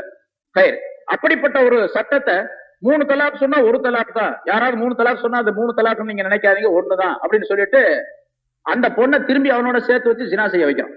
இப்போ சட்டத்தெல்லாம் சொல்லி அன்னைக்கு கூட யாராவது குர்ஆனை ஒழுவு இல்லாம தொடலாம், குர்ஆனை தன்னுடைய மனைவியுடன் உடலுறவு கொண்ட பின்னாலும் கூட அப்படியே போய் குர்ஆன் ஓதலாம் அப்படின்னு அன்னைக்கு சொன்னாரு. ஒரு ஆளு சண்டைக்கு போன எனக்கு ரொம்ப கோபம் வந்துருச்சு அப்படின்னு வேற சொன்னாரு அவர். நீங்க போய் அவன்கிட்ட பேசுறீங்க குர்ஆனை தொடறதை பத்தி, அவனுக்கு அறிவே இல்லை அப்படின்னு சொல்லிட்டு அறிவில்லாத மனிதர்களை விட்டு ஒதுங்கிட வேண்டியது. அதனால எதுல அறிவு இருக்க, துனியாவுடைய விஷயமாக இருந்தாலும் சரி, சில பேர் எப்படி இருப்பாங்க, துனியா எல்லாம் தனக்கு தெரிஞ்ச மாதிரி பேசிக்கிட்டே உட்கார்ந்து இருப்பாரு, நம்ம வாட்டுக்கு தலையாட்டிக்கிட்டே உட்கார்ந்து இருக்க வேண்டியதுதான். அவர் எதை பத்தியும் கவலைப்படவே மாட்டாரு, தன்னுடைய எல்லா இதையும் சொல்லி காட்டிக்கிட்டே இருப்பார். அது துனியா சம்பந்தம். அதே மாதிரி தீன் சம்பந்தப்பட்ட விஷயத்துல சொல்லக்கூடிய மனிதர்கள் இருக்கிறார். அந்த மாதிரி இருக்கக்கூடாது என்பதை அல்லாஹ் தஆலா இங்கே யூத நசாராக்களுக்கு சொல்லுவதன் மூலமாக நமக்கும் அல்லாஹ் எச்சரிக்கை செய்கின்றார். ஆக இப்ராஹிம் அலைஹிஸ்ஸலாம் அவர்கள் சம்பந்தமாக நீங்கள் தர்க்கம் செய்யாதீர்கள், உங்களுக்கு தெரிஞ்சதை பத்தி தர்க்கம் செய்யுங்க. மூசா அலைஹிஸ்ஸலாம், ஈசா அலைஹிஸ்ஸலாத்தை பத்தி, யூதர்கள் மூசா அலைஹிஸ்ஸலாத்தை பத்தியும் கிறிஸ்தவர்கள் ஈசா அலைஹிஸ்ஸலாத்தை பத்தியே தர்க்கம் செய்யறாங்க. அது வேணா பொருத்தமாக இருக்கலாம் ஓரளவு. அதுவும் கூட தவறாக இப்பொழுது சொல்லிக் கொண்டிருக்காங்க. மூசா அலைஹிஸ்ஸலாத்தை பத்தி தவறான கருத்துக்கள், ஈசா அலைஹிஸ்ஸலாம் அவர்களை பற்றி தவறான பல்வேறு கருத்துக்கள் சொல்லப்பட்டு கொண்டிருக்கிறது. அதுலயே தப்பு. தெரிஞ்ச விஷயத்திலே தப்பு, தெரியாத விஷயத்த எவ்வளவு பெரிய தப்பு வரும். அதனால இப்ராஹிம் அலைஹிஸ்ஸலாத்தை பத்தி நீங்க பேசாதீங்க, உங்களுக்கு தகுதியே இல்லை. மாக்கான இப்ராஹிம் யஹூதியம் வலா நிஸ்ரானியம் வலாக்கின் கான ஹனீஃப முஸ்லிமா.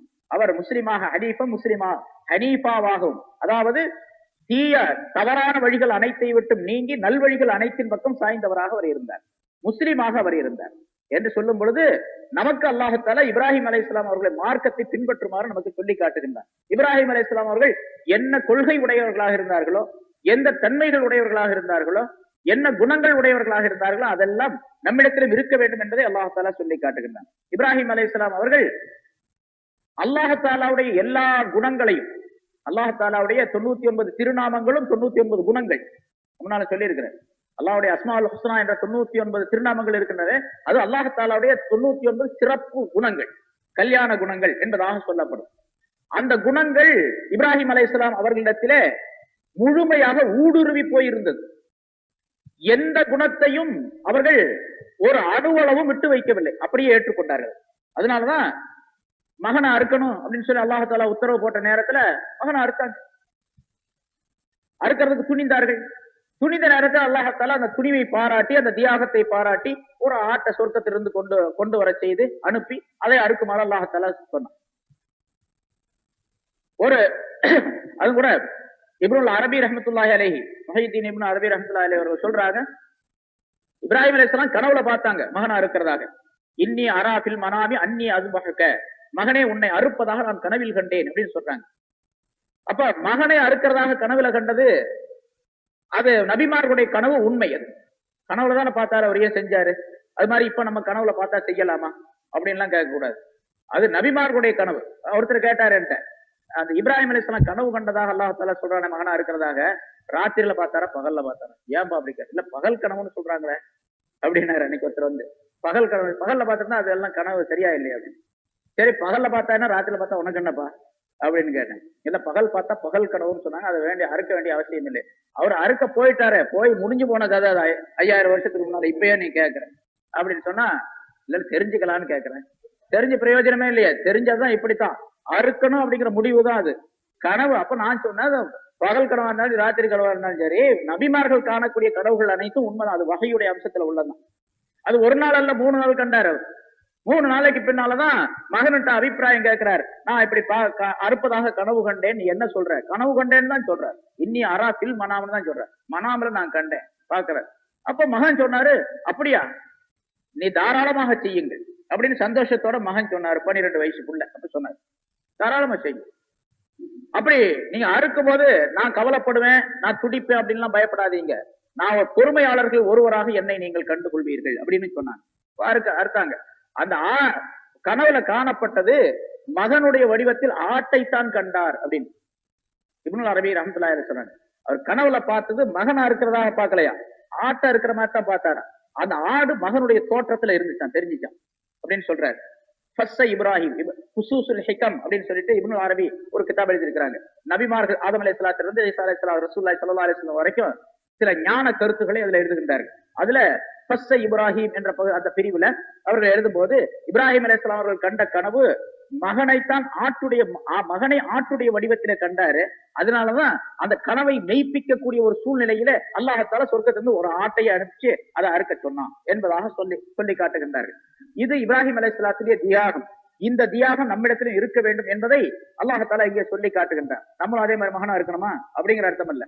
அதற்கு பதிலாத்தான் ஆட்டை அறுக்க சொல்லி அல்லாஹ் தஆலா ஒவ்வொரு ஆண்டும் அதுக்கு தகுதி பெற்றவர்களுக்கு அல்லாஹ் தஆலா கட்டளையிட்டு இருக்கின்றான். உலுஹிய்யா குர்பானி என்பதை நாம் கொடுக்கின்றோம் ஹஜ் பெருநாளுடைய நேரத்தில். அந்த குர்பானி கொடுப்பதனுடைய நோக்கமே என்ன அப்படின்னு கேட்டா, குர்பானி கொடுக்கக்கூடிய நேரத்துல ஆட்டை அறுக்கிறது நமக்கு நோக்கம் அல்ல. அல்லாஹ் தஆலா குர்ஆன்ல சொல்லி காட்டுகிறார், லன் யனாலல்லாஹு லுஹூமுஹா வலா திமாஉஹா வலாக்கின் யனாலுஹு தக்வா மின்கும்.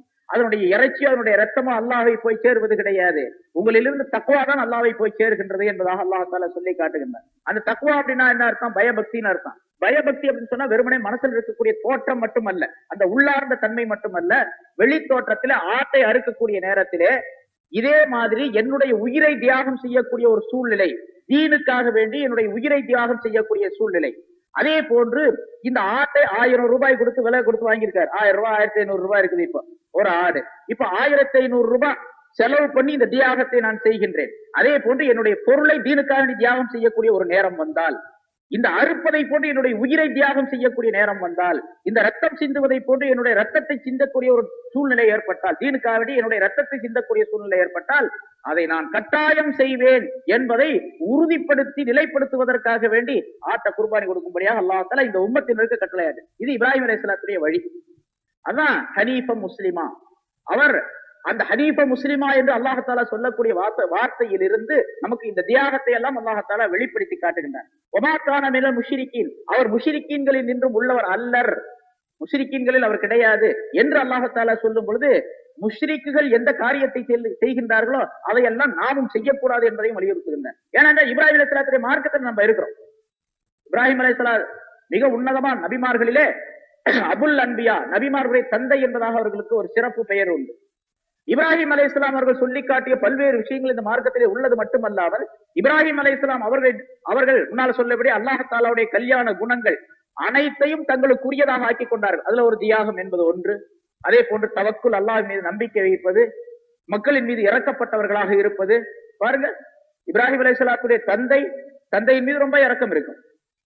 அவர் முஷ்ரிக்காக இருந்தார், சிலை வணக்கம் செய்பவராக இருந்தார். சிலை வணக்கம் செய்பவர் மட்டுமல்ல, சிலையே விற்கக்கூடியவராக இருந்தார், செய்து விற்கக்கூடியவராக இருந்தார். அந்த நிலையிலும் கூட இப்ராஹிம் அலைஹிஸ்ஸலாம் தன்னுடைய தந்தை ஷிர்க் வைக்கிறாரு, அல்லாஹ் தஆலாவுக்கு எதிரியாக இருக்கிறாரு, காபிரா இருக்கிறார் அப்படின்னு நல்லா தெரியும், முஷ்ரிக்கா இருக்காரு. அப்படி இருந்தும் கூட ரப்பிக்ஃபிர்லி, என்னுடைய தந்தையை யா அல்லாஹ் நீ மன்னிப்பாயாக அப்படின்னு கேட்டார். அப்புறம் அல்லாஹ் தஆலா எச்சரிக்கை செஞ்சப்பனாலதான் அதை விட்டுட்டார். உன்னுடைய தந்தை முஷ்ரிக், அவர் காபிர், ஒரு காபிருக்கு இஸ்திக்பார், பாவ மன்னிப்பு தேடுவது எவருக்கும் தகுதி அல்ல என்பதை அல்லாஹ் தஆலா தெரிவிச்சதுனாலதான் அதை நிறுத்திக்கிட்டார். அதுக்கு பின்னால் காபிர்னு தெரிஞ்சும் கூட கேட்டுக்கிட்டு தான் இருந்தார், முஷ்ரிக்குன்னு தெரிஞ்சும் கூட அவருக்கு மன்னிப்பு கேட்டுக்கொண்டுதான் இருந்தார்.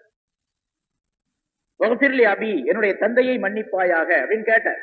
அல்லாஹ் தஆலா எச்சரிக்கை செய்த பின்னால் நிறுத்திக் கொண்டார். இது அல்லாஹ் தஆலாவுடைய குணத்துல உள்ளது, இரக்கம், மற்றவர்கள் மீது இரக்கப்படுவது என்பது.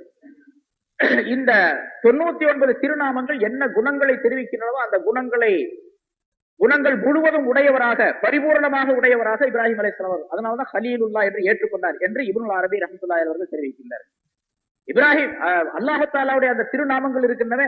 இப்ராஹிம் அலைஹிஸ்ஸலாம் அவர்கள் எப்படி அந்த குணத்தை உடையவராக, அதுல ஒரு பகுதி, ஓர் அளவாவது இந்த உம்மத்தினிடத்தில் இருக்க வேண்டும் என்பதை இப்ராஹிம் அலைஹிஸ்ஸலாத்துடைய மில்லத்தில் உள்ளவர்கள், இப்ராஹிம் அலைஹிஸ்ஸலாத்துடைய மில்லத்தை நீங்கள் பின்பற்றுங்கள் என்று சொல்வதன் மூலம் அல்லாஹ் நமக்கு தெரிவிக்கின்றார்.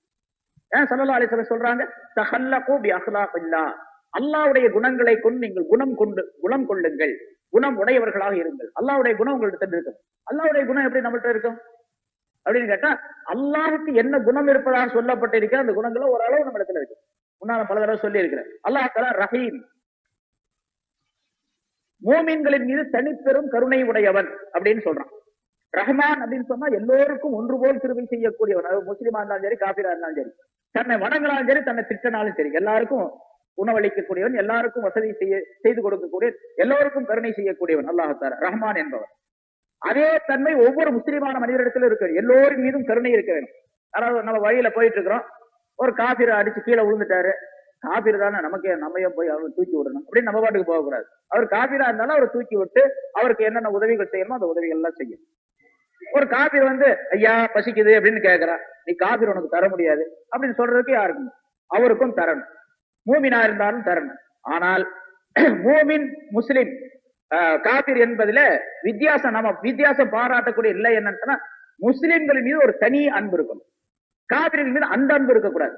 குசூசி என்று சொல்லப்படக்கூடிய தனிப்பட்ட அன்பு, அது சஹாபாக்களுக்கு இருந்ததை அல்லாஹ் தஆலா சொல்லி காட்டுகின்றான். அஷித்தாவு அலல் குஃபாரி ருஹமாஉ பைனஹும், காபிர்கள் மீது ரொம்ப ஷித்தத்துடையவர்களாக, கடினமானவர்களாகவும், மூமின்களின் மீது கிருபை உள்ளவர்களாகவும் அவர்கள் இருந்தார்கள் என்று சஹாபாக்களை சொல்லி காட்டுகின்றார். காபிரின் மீது ஷித்தத்து, கடினமானவர்கள் என்று சொன்னால் போர்க்களங்களிலே அப்படி கடினமானவர்களாக இருந்தார். மற்ற நேரங்களிலே அல்ல, போர்க்களங்களிலே கடினமானவர்களாக இருந்தார்கள். மற்ற நேரங்களிலே தங்களுடைய சகோதரர்களை போன்றே பாவித்தார்கள். முஸ்லிம்களை எப்படி, மூமின்களுக்கு மத்தியில மூமின்களை எப்படி கருதினார்கள், தங்களுடைய நெருங்கிய சகோதரர்களாக அவர்கள் கருதினார்கள். ருஹமாவு பைனம், தங்களுக்கு மத்தியில் அன்புள்ளவர்களாக அவர்கள் இருந்தார்கள். இதை ரஹீம் என்ற வார்த்தை நமக்கு சொல்லி காட்டுகின்றது, சிபத்து சொல்லி காட்டுகின்றது. அல்லாஹ் தஆலாவுக்கு அர் ரஹீம் அப்படின்னு ஒரு பேரு. அந்த அர் ரஹீம் என்ற வார்த்தை மூமின்களுக்கு மட்டும் அல்லாஹ் தஆலா தனிப்பட்டு கிருபை செய்யக்கூடியவன் அப்படிங்கிற அர்த்தம். அந்த தன்மை ஒரு மூமினான மனிதனிடத்தில் இருக்கணும்.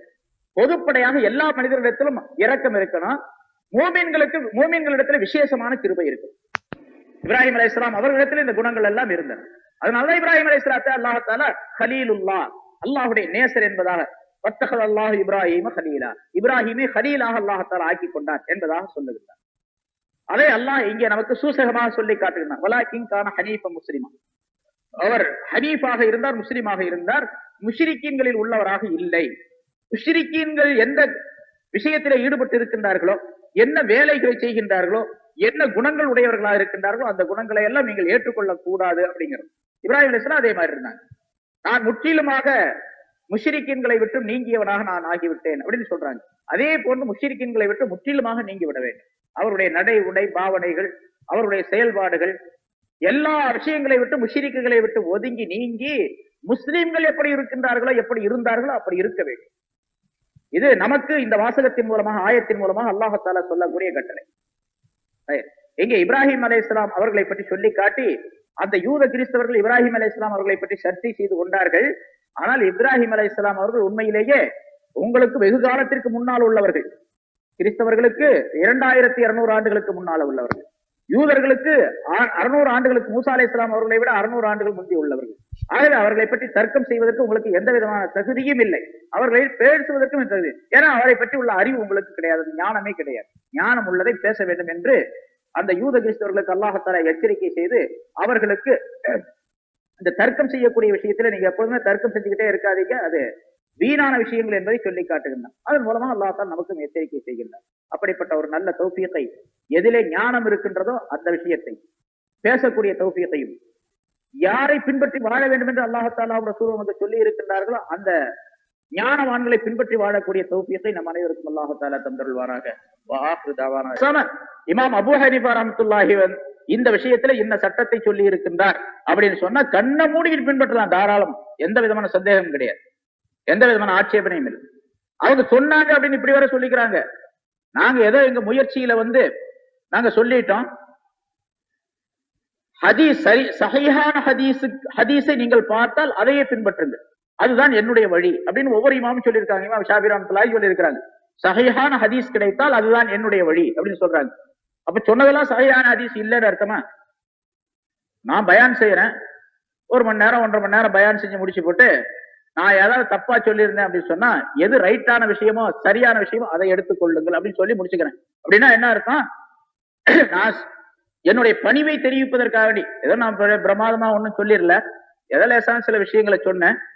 ஏன்னா நான் சொன்ன விஷயங்கள் ரைட்டா இருந்தா சரியா இருந்தா எடுத்துங்க, தப்பா இருந்தா விட்டுருங்க அப்படின்னு சொல்லி முடிக்கிறேன்னு வச்சுங்க. நான் சொன்னதெல்லாம் தப்புன்னு அர்த்தமா?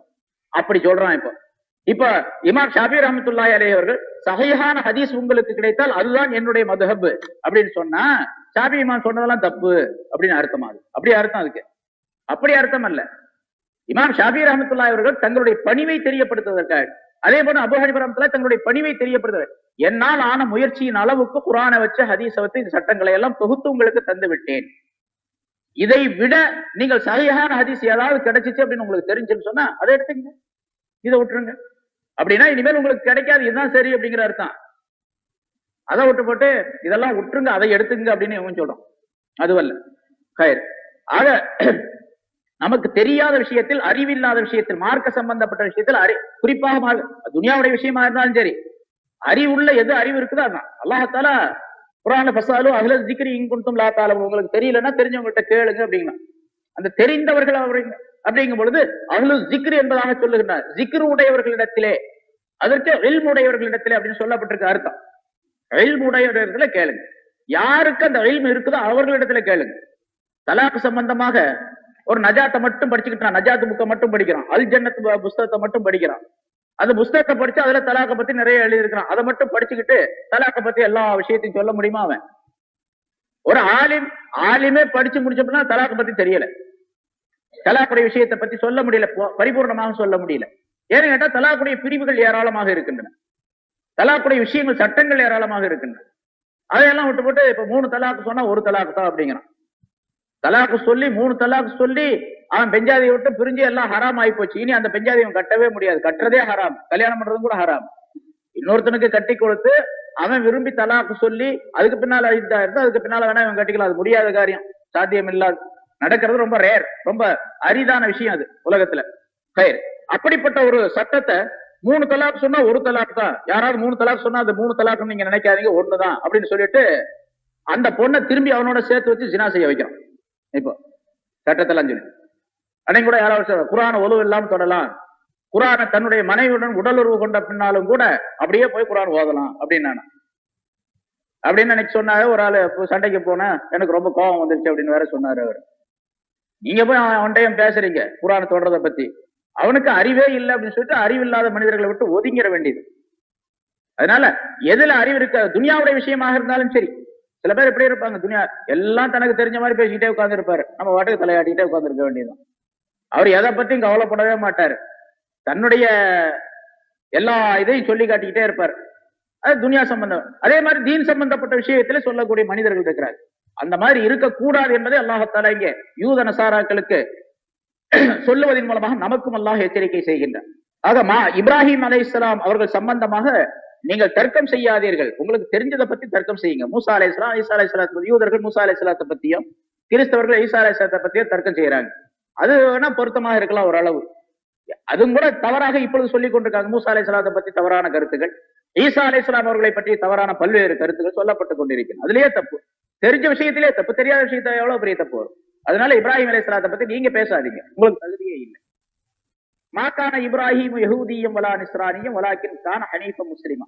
அவர் முஸ்லிமாக ஹனீஃபம், முஸ்லிமா ஹனீஃபாவாகவும், அதாவது தீய தவறான வழிகள் அனைத்தை விட்டு நீங்கி நல்வழிகள் அனைத்தின் பக்கம் சாய்ந்தவராக அவர் இருந்தார், முஸ்லிமாக அவர் இருந்தார் என்று சொல்லும் பொழுது நமக்கு அல்லாஹ் தஆலா இப்ராஹிம் அலைஹிஸ்ஸலாம் அவர்களை மார்க்கத்தை பின்பற்றுமாறு நமக்கு சொல்லி காட்டுகின்றார். இப்ராஹிம் அலைஹிஸ்ஸலாம் அவர்கள் என்ன கொள்கை உடையவர்களாக இருந்தார்களோ, எந்த தன்மைகள் உடையவர்களாக இருந்தார்களோ, என்ன குணங்கள் உடையவர்களாக இருந்தார்களோ அதெல்லாம் நம்மிடத்திலும் இருக்க வேண்டும் என்பதை அல்லாஹ் தஆலா சொல்லி காட்டுகின்றார். இப்ராஹிம் அலைஹிஸ்ஸலாம் அவர்கள் அல்லாஹ் தஆலாவுடைய எல்லா குணங்களையும், அல்லாஹ் தஆலாவுடைய 99 திருநாமங்களும் 99 குணங்கள் முன்னால சொல்லி இருக்கிறேன்.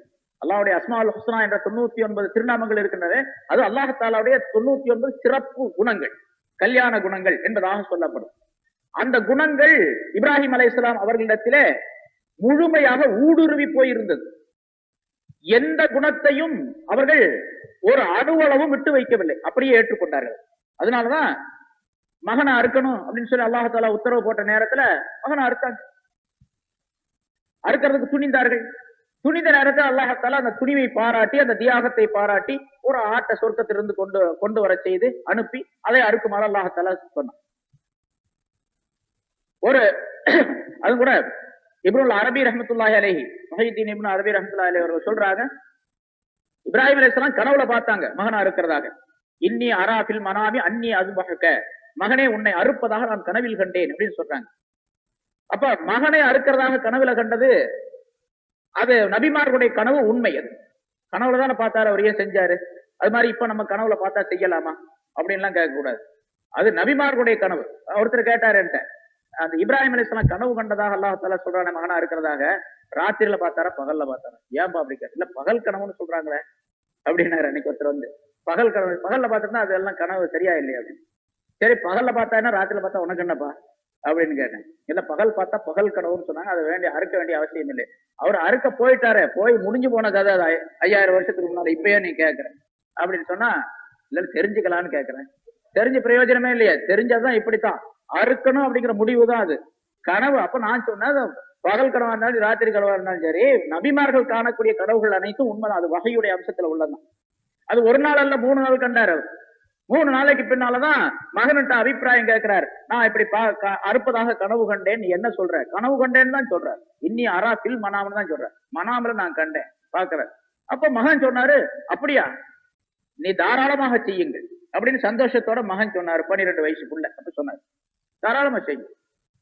அப்படி நீங்க அறுக்கும் போது நான் கவலைப்படுவேன், நான் துடிப்பேன் அப்படின்லாம் பயப்படாதீங்க, நான் பொறுமையாளர்கள் ஒருவராக என்னை நீங்கள் கண்டுகொள்வீர்கள் அப்படின்னு சொன்னாங்க. அறுத்தாங்க.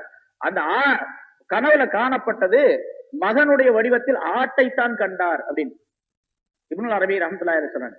அவர் கனவுல பார்த்தது மகனா இருக்கிறதாக பார்க்கலையா, ஆட்டா இருக்கிற மாதிரி தான் பார்த்தாரா. அந்த ஆடு மகனுடைய தோற்றத்துல இருந்துச்சான், தெரிஞ்சுச்சான் அப்படின்னு சொல்றாரு. இப்ராஹிம் குசூசுல் ஹிகம் அப்படின்னு சொல்லிட்டு இப்னுல் அரபி ஒரு கிதாப் எழுதியிருக்கிறாங்க. நபிமார்கள் ஆதம் அலைஹிஸ்ஸலாத்துல இருந்து ஈசா அலைஹிஸ்ஸலாம் ரசூலுல்லாஹி ஸல்லல்லாஹு அலைஹி வஸல்லம் வரைக்கும் சில ஞான கருத்துக்களை அதுல எழுதுகின்றார்கள். அதுல இப்ராஹிம் என்ற அந்த பிரிவுல அவர்கள் எழுதும் போது இப்ராஹிம் அலைஹிஸ்ஸலாம் அவர்கள் கண்ட கனவு மகனை ஆட்டுடைய வடிவத்தில கண்டாரு. அதனாலதான் அந்த கனவை மெய்ப்பிக்கக்கூடிய ஒரு சூழ்நிலையில அல்லாஹ்தால சொர்க்கத்திலிருந்து ஒரு ஆட்டையை அனுப்பிச்சு அதை அறுக்க சொன்னான் என்பதாக சொல்லி காட்டுகின்றார்கள். இது இப்ராஹிம் அலைஹிஸ்ஸலாத்துடைய தியாகம். இந்த தியாகம் நம்மிடத்திலும் இருக்க வேண்டும் என்பதை அல்லாஹ்தாலா இங்கே சொல்லி காட்டுகின்றார். நம்மளும் அதே மாதிரி மகனா இருக்கணுமா அப்படிங்கிற அர்த்தம் இல்ல. அதற்கு பதிலாத்தான் ஆட்டை அறுக்க சொல்லி அல்லாஹ்தாலா ஒவ்வொரு ஆண்டும் அதுக்கு தகுதி பெற்றவர்களுக்கு அல்லாஹ்தாலா கட்டளையிட்டு இருக்கின்றான். உலுஹிய்யா குர்பானி என்பதை நாம் கொடுக்கின்றோம் ஹஜ் பெருநாளுடைய நேரத்தில். அந்த குர்பானி கொடுப்பதனுடைய நோக்கமே என்ன அப்படின்னு கேட்டா, குர்பானி கொடுக்கக்கூடிய நேரத்துல ஆட்டை அறுக்கிறது நமக்கு நோக்கம் அல்ல. அல்லாஹ்தாலா குர்ஆன்ல சொல்லி காட்டுகிறார், லன் யனாலல்லாஹு லுஹூமுஹா வலா திமாஉஹா வலாக்கின் யனாலுஹு தக்வா மின்கும். அதனுடைய இறைச்சியோ அதனுடைய ரத்தமோ அல்லாஹ்வை போய் சேருவது கிடையாது, உங்களிலிருந்து தக்வா தான் அல்லாஹ்வை போய் சேருகின்றது என்பதாக அல்லாஹ்தாலா சொல்லி காட்டுகின்றார். அந்த தக்வா அப்படின்னா என்ன அர்த்தம்? பயபக்தின்னு அர்த்தம். பயபக்தி அப்படின்னு சொன்னா வெறுமனே மனசில் இருக்கக்கூடிய தோற்றம் மட்டுமல்ல, அந்த உள்ளார்ந்த தன்மை மட்டுமல்ல, வெளி தோற்றத்திலே ஆட்டை அறுக்கக்கூடிய நேரத்திலே இதே மாதிரி என்னுடைய உயிரை தியாகம் செய்யக்கூடிய ஒரு சூழ்நிலை, தீனுக்காக வேண்டி என்னுடைய உயிரை தியாகம் செய்யக்கூடிய சூழ்நிலை. அதே போன்று இந்த ஆட்டை 1000 ரூபாய் கொடுத்து விலை கொடுத்து வாங்கியிருக்காரு. 1000 ரூபாய் 1500 ரூபாய் இருக்குது இப்ப ஒரு ஆடு. இப்ப 1500 ரூபாய் செலவு பண்ணி இந்த தியாகத்தை நான் செய்கின்றேன். அதே போன்று என்னுடைய பொருளை தீனுக்காக தியாகம் செய்யக்கூடிய ஒரு நேரம் வந்தால், இந்த அறுப்பதை போன்று என்னுடைய உயிரை தியாகம் செய்யக்கூடிய நேரம் வந்தால், இந்த ரத்தம் சிந்துவதை போன்று என்னுடைய ரத்தத்தை சிந்தக்கூடிய ஒரு சூழ்நிலை ஏற்பட்டால், தீனுக்காக என்னுடைய ரத்தத்தை சிந்தக்கூடிய சூழ்நிலை ஏற்பட்டால் அதை நான் கட்டாயம் செய்வேன் என்பதை உறுதிப்படுத்தி நிலைப்படுத்துவதற்காக வேண்டி ஆட்ட குர்பானி கொடுக்கும்படியாக அல்லாஹ்தாலா இந்த உம்மத்தினருக்கு கட்டளையாடு. இது இப்ராஹிம் அலைஹிஸ்ஸலாத்துடைய வழி. அதான் ஹனீஃப முஸ்லிமா. அவர் அந்த ஹனீஃப முஸ்லிமா என்று அல்லாஹ்தாலா சொல்லக்கூடிய வார்த்தையில் இருந்து நமக்கு இந்த தியாகத்தை எல்லாம் அல்லாஹ்தாலா வெளிப்படுத்தி காட்டுகின்றார். ஒமா கான மினல் முஷ்ரிக்கீன், அவர் முஷ்ரிக்கீன்களில் நின்றும் உள்ளவர் அல்லர், முஷ்ரிக்கீன்களில் அவர் கிடையாது என்று அல்லாஹ்தாலா சொல்லும் பொழுது, முஷ்ரிக்குகள் எந்த காரியத்தை செய்கின்றார்களோ அதையெல்லாம் நாமும் செய்யக்கூடாது என்பதையும் வலியுறுத்துகின்றனர். ஏனென்றால் இப்ராஹிம் அலைஹிஸ்ஸலாத்துடைய மார்க்கத்தில் நம்ம இருக்கிறோம். இப்ராஹிம் அலைஹிஸ்ஸலாம் மிக உன்னதமான நபிமார்களிலே அபுல் அன்பியா, நபிமார்களுடைய தந்தை என்பதாக அவர்களுக்கு ஒரு சிறப்பு பெயர் உண்டு. இப்ராஹிம் அலைஹிஸ்ஸலாம் அவர்கள் சொல்லி காட்டிய பல்வேறு விஷயங்கள் இந்த மார்க்கத்திலே உள்ளது மட்டுமல்லாமல், இப்ராஹிம் அலைஹிஸ்ஸலாம் அவர்கள் முன்னால் சொல்லபடி அல்லாஹ்தாலாவுடைய கல்யாண குணங்கள் அனைத்தையும் தங்களுக்குரியதாக ஆக்கி கொண்டார்கள். அதுல ஒரு தியாகம் என்பது ஒன்று. அதே போன்று தவக்குல், அல்லாஹ் மீது நம்பிக்கை வைப்பது, மக்களின் மீது இறக்கப்பட்டவர்களாக இருப்பது. பாருங்க, இப்ராஹிம் அலைஹிஸ்ஸலாத்துடைய தந்தையின் மீது ரொம்ப இறக்கம் இருக்கும். அவர் முஷ்ரிக்காக இருந்தார், சிலை வணக்கம் செய்பவராக இருந்தார். சிலை வணக்கம் செய்பவர் மட்டுமல்ல, சிலையே விற்கக்கூடியவராக இருந்தார். அந்த நிலையிலும் கூட இப்ராஹிம் அலைஹிஸ்ஸலாம் தன்னுடைய தந்தை ஷிர்க் வைக்கிறாரு, அல்லாஹ் தாலாவுக்கு எதிரியாக இருக்கிறாரு, காபிரா இருக்கிறார் அப்படின்னு நல்லா தெரியும், முஷ்ரிக்கா இருக்காரு. அப்படி இருந்தும் கூட ரப்பி ஃபிர்லி, என்னுடைய தந்தையை யா அல்லாஹ் நீ மன்னிப்பாயா அப்படின்னு கேட்டார். அப்புறம் அல்லாஹ் தாலா எச்சரிக்கை செஞ்ச பண்ணாலும் அதை விட்டுட்டார். உன்னுடைய தந்தை முஷ்ரிக், அவர் காபிர். ஒரு காபிருக்கு இஸ்திக்பார், பாவ மன்னிப்பு தேடுவது எவருக்கும் தகுதி அல்ல என்பதை அல்லாஹ் தாலா தெரிவிச்சதுனால அதை நிறுத்திக்கிட்டார். அதுக்கு பின்னால் காபிர்னு தெரிஞ்சும் கூட கேட்டுக்கிட்டு தான் இருந்தார், முஷ்ரிக்குன்னு தெரிஞ்சும் கூட அவருக்கு மன்னிப்பு கேட்டுக்கொண்டுதான் இருந்தார்.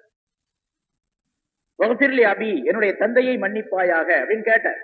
அல்லாஹ் தாலா எச்சரிக்கை செய்த பின்னால் நிறுத்திக் கொண்டார். இது அல்லாஹ் தாலாவுடைய குணத்துல உள்ளது, இரக்கம், மற்றவர்கள் மீது இறக்கப்படுவது என்பது. இந்த 99 திருநாமங்கள் என்ன குணங்களை தெரிவிக்கின்றனோ அந்த குணங்கள் முழுவதும் உடையவராக, பரிபூர்ணமாக உடையவராக இப்ராஹிம் அலைஹிஸ்ஸலாம். அதனாலதான் ஹலீலுல்லாஹ் என்று ஏற்றுக்கொண்டார் என்று இப்னுல் அரபி ரஹ்மத்துல்லாஹி அவர்கள் தெரிவிக்கின்றனர். இப்ராஹிம் அல்லாஹ் தாலாவுடைய அந்த திருநாமங்கள் இருக்கின்றன. இப்ராஹிம் அலைஹிஸ்ஸலாம் அவர்கள் எப்படி அந்த குணத்தை உடையவராக, அதுல ஒரு பகுதி ஓர் அளவாவது இந்த உம்மத்தினிடத்தில் இருக்க வேண்டும் என்பதை இப்ராஹிம் அலைஹிஸ்ஸலாத்துடைய மில்லத்தில் உள்ளவர்கள், இப்ராஹிம் அலைஹிஸ்ஸலாத்துடைய மில்லத்தை நீங்கள் பின்பற்றுங்கள் என்று சொல்வதன் மூலம் அல்லாஹ் நமக்கு தெரிவிக்கின்றார்.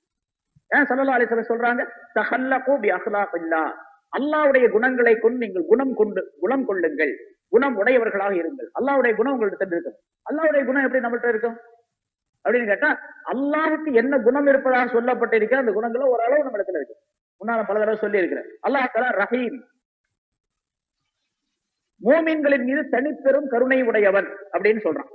ரஹ்மான் அப்படின்னு சொன்னா எல்லோருக்கும் ஒன்று போல் கிருபை செய்யக்கூடியவன். அது முஸ்லிமா இருந்தாலும் சரி, காபிரா இருந்தாலும் சரி, தன்னை வணங்கினாலும் சரி, தன்னை திட்டனாலும் சரி, எல்லாருக்கும் உணவளிக்கக்கூடியவன், எல்லாருக்கும் வசதி செய்து கொடுக்கக்கூடிய, எல்லோருக்கும் கருணை செய்யக்கூடியவன் அல்லாஹ் தஆலா ரஹ்மான் என்பவர்.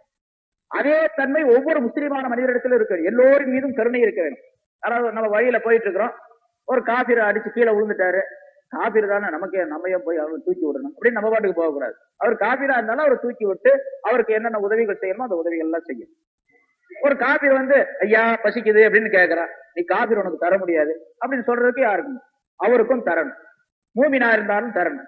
ஆனால் மூமின் முஸ்லிம் காபிர் என்பதுல வித்தியாசம் பாராட்டக்கூடிய இல்லை. என்னன்னா முஸ்லிம்களின் மீது ஒரு தனி அன்பு இருக்கணும், காபிரின் மீது அந்த அன்பு இருக்கக்கூடாது. குசூசி என்று சொல்லப்படக்கூடிய தனிப்பட்ட அன்பு, அது சஹாபாக்களுக்கு இருந்ததை அல்லாஹ் தஆலா சொல்லி காட்டுகின்றான். அஷித்தாவு அலல் குஃபாரி ருஹமாஉ பைனஹும், காபிர்கள் மீது ரொம்ப ஷித்தத்துடையவர்களாக கடினமானவர்களாகவும் மூமின்களின் மீது கிருபை உள்ளவர்களாகவும் அவர்கள் இருந்தார்கள் என்று சஹாபாக்களை சொல்லி காட்டுகின்றார். காபிரின் மீது ஷித்தத்து கடினமானவர்கள் என்று சொன்னால் போர்க்களங்களிலே அப்படி கடினமானவர்களாக இருந்தார். மற்ற நேரங்களிலே அல்ல, போர்க்களங்களிலே கடினமானவர்களாக இருந்தார்கள். மற்ற நேரங்களிலே தங்களுடைய சகோதரர்களை போன்றே பாவித்தார்கள். முஸ்லிம்களை எப்படி, மூமின்களுக்கு மத்தியில மூமின்களை எப்படி கருதினார்கள்? தங்களுடைய நெருங்கிய சகோதரர்களாக அவர்கள் கருதினார்கள். ருஹமாஉ பைனஹும், தங்களுக்கு மத்தியில் அன்புள்ளவர்களாக அவர்கள் இருந்தார்கள். இதை ரஹீம் என்ற வார்த்தை நமக்கு சொல்லி காட்டுகின்றது, சிபத்து சொல்லி காட்டுகின்றது. அல்லாஹ் தஆலாவுக்கு அர் ரஹீம் அப்படின்னு ஒரு பேரு. அந்த அர் ரஹீம் என்ற வார்த்தை மூமின்களுக்கு மட்டும் அல்லாஹ் தஆலா தனிப்பட்டு கிருபை செய்யக்கூடியவன் அப்படிங்கிற அர்த்தம். அந்த தன்மை ஒரு மூமினான மனிதனிடத்தில் இருக்கணும். பொதுப்படையாக எல்லா மனிதர்களிடத்திலும் இரக்கம் இருக்கணும். மூமின்களிடத்தில் விசேஷமான கிருபை இருக்கும். இப்ராஹிம் அலைஹிஸ்ஸலாம் அவர்களிடத்தில் இந்த குணங்கள் எல்லாம் இருந்தன. அதனாலதான் இப்ராஹிம் அலைஹிஸ்ஸலாத்தை அல்லாஹ் தஆலா கலீலுல்லாஹ், அல்லாஹ்வுடைய நேசர் என்பதாக, வத்தஹத அல்லாஹ் இப்ராஹீம கலீலா, இப்ராஹீமை கலீலாக அல்லாஹ் தஆலா ஆக்கி கொண்டார் என்பதாக சொல்லுகிறார். அதை அல்லாஹ் இங்கே நமக்கு சூசகமாக சொல்லி காட்டுகிறார். வலாக்கின் கான ஹனீஃப முஸ்லிமா, அவர் ஹனீஃபாக இருந்தார், முஸ்லிமாக இருந்தார், முஷ்ரிக்கீன்களில் உள்ளவராக இல்லை. முஷ்ரிக்கீன்கள் எந்த விஷயத்திலே ஈடுபட்டு இருக்கின்றார்களோ, என்ன வேலைகளை செய்கின்றார்களோ, என்ன குணங்கள் உடையவர்களாக இருக்கின்றார்களோ, அந்த குணங்களை எல்லாம் நீங்கள் ஏற்றுக்கொள்ளக் கூடாது அப்படிங்கிறது. இப்ராஹிம் அலைஹிஸ்ஸலாம் அதே மாதிரி இருந்தாங்க. நான் முற்றிலுமாக முஷ்ரிக்கீன்களை விட்டு நீங்கியவனாக நான் ஆகிவிட்டேன் அப்படின்னு சொல்றாங்க. அதே போன்று முஷ்ரிக்கீன்களை விட்டு முற்றிலுமாக நீங்கி விட வேண்டும். அவருடைய நடை உடை பாவனைகள், அவருடைய செயல்பாடுகள், எல்லா விஷயங்களை விட்டு முஷ்ரிக்குகளை விட்டு ஒதுங்கி நீங்கி முஸ்லிம்கள் எப்படி இருக்கின்றார்களோ, எப்படி இருந்தார்களோ அப்படி இருக்க வேண்டும். இது நமக்கு இந்த வாசகத்தின் மூலமாக, ஆயத்தின் மூலமாக அல்லாஹ் தஆலா சொல்லக்கூடிய கட்டளை. எங்கே இப்ராஹிம் அலைஹிஸ்ஸலாம் அவர்களை பற்றி சொல்லி காட்டி, அந்த யூத கிறிஸ்தவர்கள் இப்ராஹிம் அலைஹிஸ்ஸலாம் அவர்களை பற்றி சர்ச்சை செய்து கொண்டார்கள். ஆனால் இப்ராஹிம் அலைஹிஸ்ஸலாம் அவர்கள் உண்மையிலேயே உங்களுக்கு வெகு காலத்திற்கு முன்னால் உள்ளவர்கள். கிறிஸ்தவர்களுக்கு 2200 ஆண்டுகளுக்கு முன்னால் உள்ளவர்கள், யூதர்களுக்கு 600 ஆண்டுகளுக்கு, மூசா அலைஹிஸ்ஸலாம் அவர்களை விட 600 ஆண்டுகள் முந்தி உள்ளவர்கள். ஆகவே அவர்களை பற்றி தர்க்கம் செய்வதற்கு உங்களுக்கு எந்த விதமான தகுதியும் இல்லை, அவர்களை பேசுவதற்கும் தகுதி, ஏன்னா அவரை பற்றி உள்ள அறிவு உங்களுக்கு கிடையாது, ஞானமே கிடையாது. ஞானம் உள்ளதை பேச வேண்டும் என்று அந்த யூத கிறிஸ்தவர்களுக்கு அல்லாஹ் தஆலா எச்சரிக்கை செய்து, அவர்களுக்கு இந்த தர்க்கம் செய்யக்கூடிய விஷயத்துல நீங்க எப்போதுமே தர்க்கம் செஞ்சுக்கிட்டே இருக்காதீங்க, அது வீணான விஷயங்கள் என்பதை சொல்லி காட்டுகின்றான். அதன் மூலமாக அல்லாஹ் தஆலா நமக்கும் எச்சரிக்கை செய்கின்றார். அப்படிப்பட்ட ஒரு நல்ல தௌஃபீகை, எதிலே ஞானம் இருக்கின்றதோ அந்த விஷயத்தை பேசக்கூடிய தௌஃபீகையும், யாரை பின்பற்றி வாழ வேண்டும் என்று அல்லாஹ் தஆலா ரசூல் நமக்கு சொல்லி இருக்கின்றார்களோ அந்த ஞானவான்களை பின்பற்றி வாழக்கூடிய தௌஃபீகை நம் அனைவருக்கும் அல்லாஹ் தஆலா தந்தருள்வாராக. வ ஆகிரு தஅவானா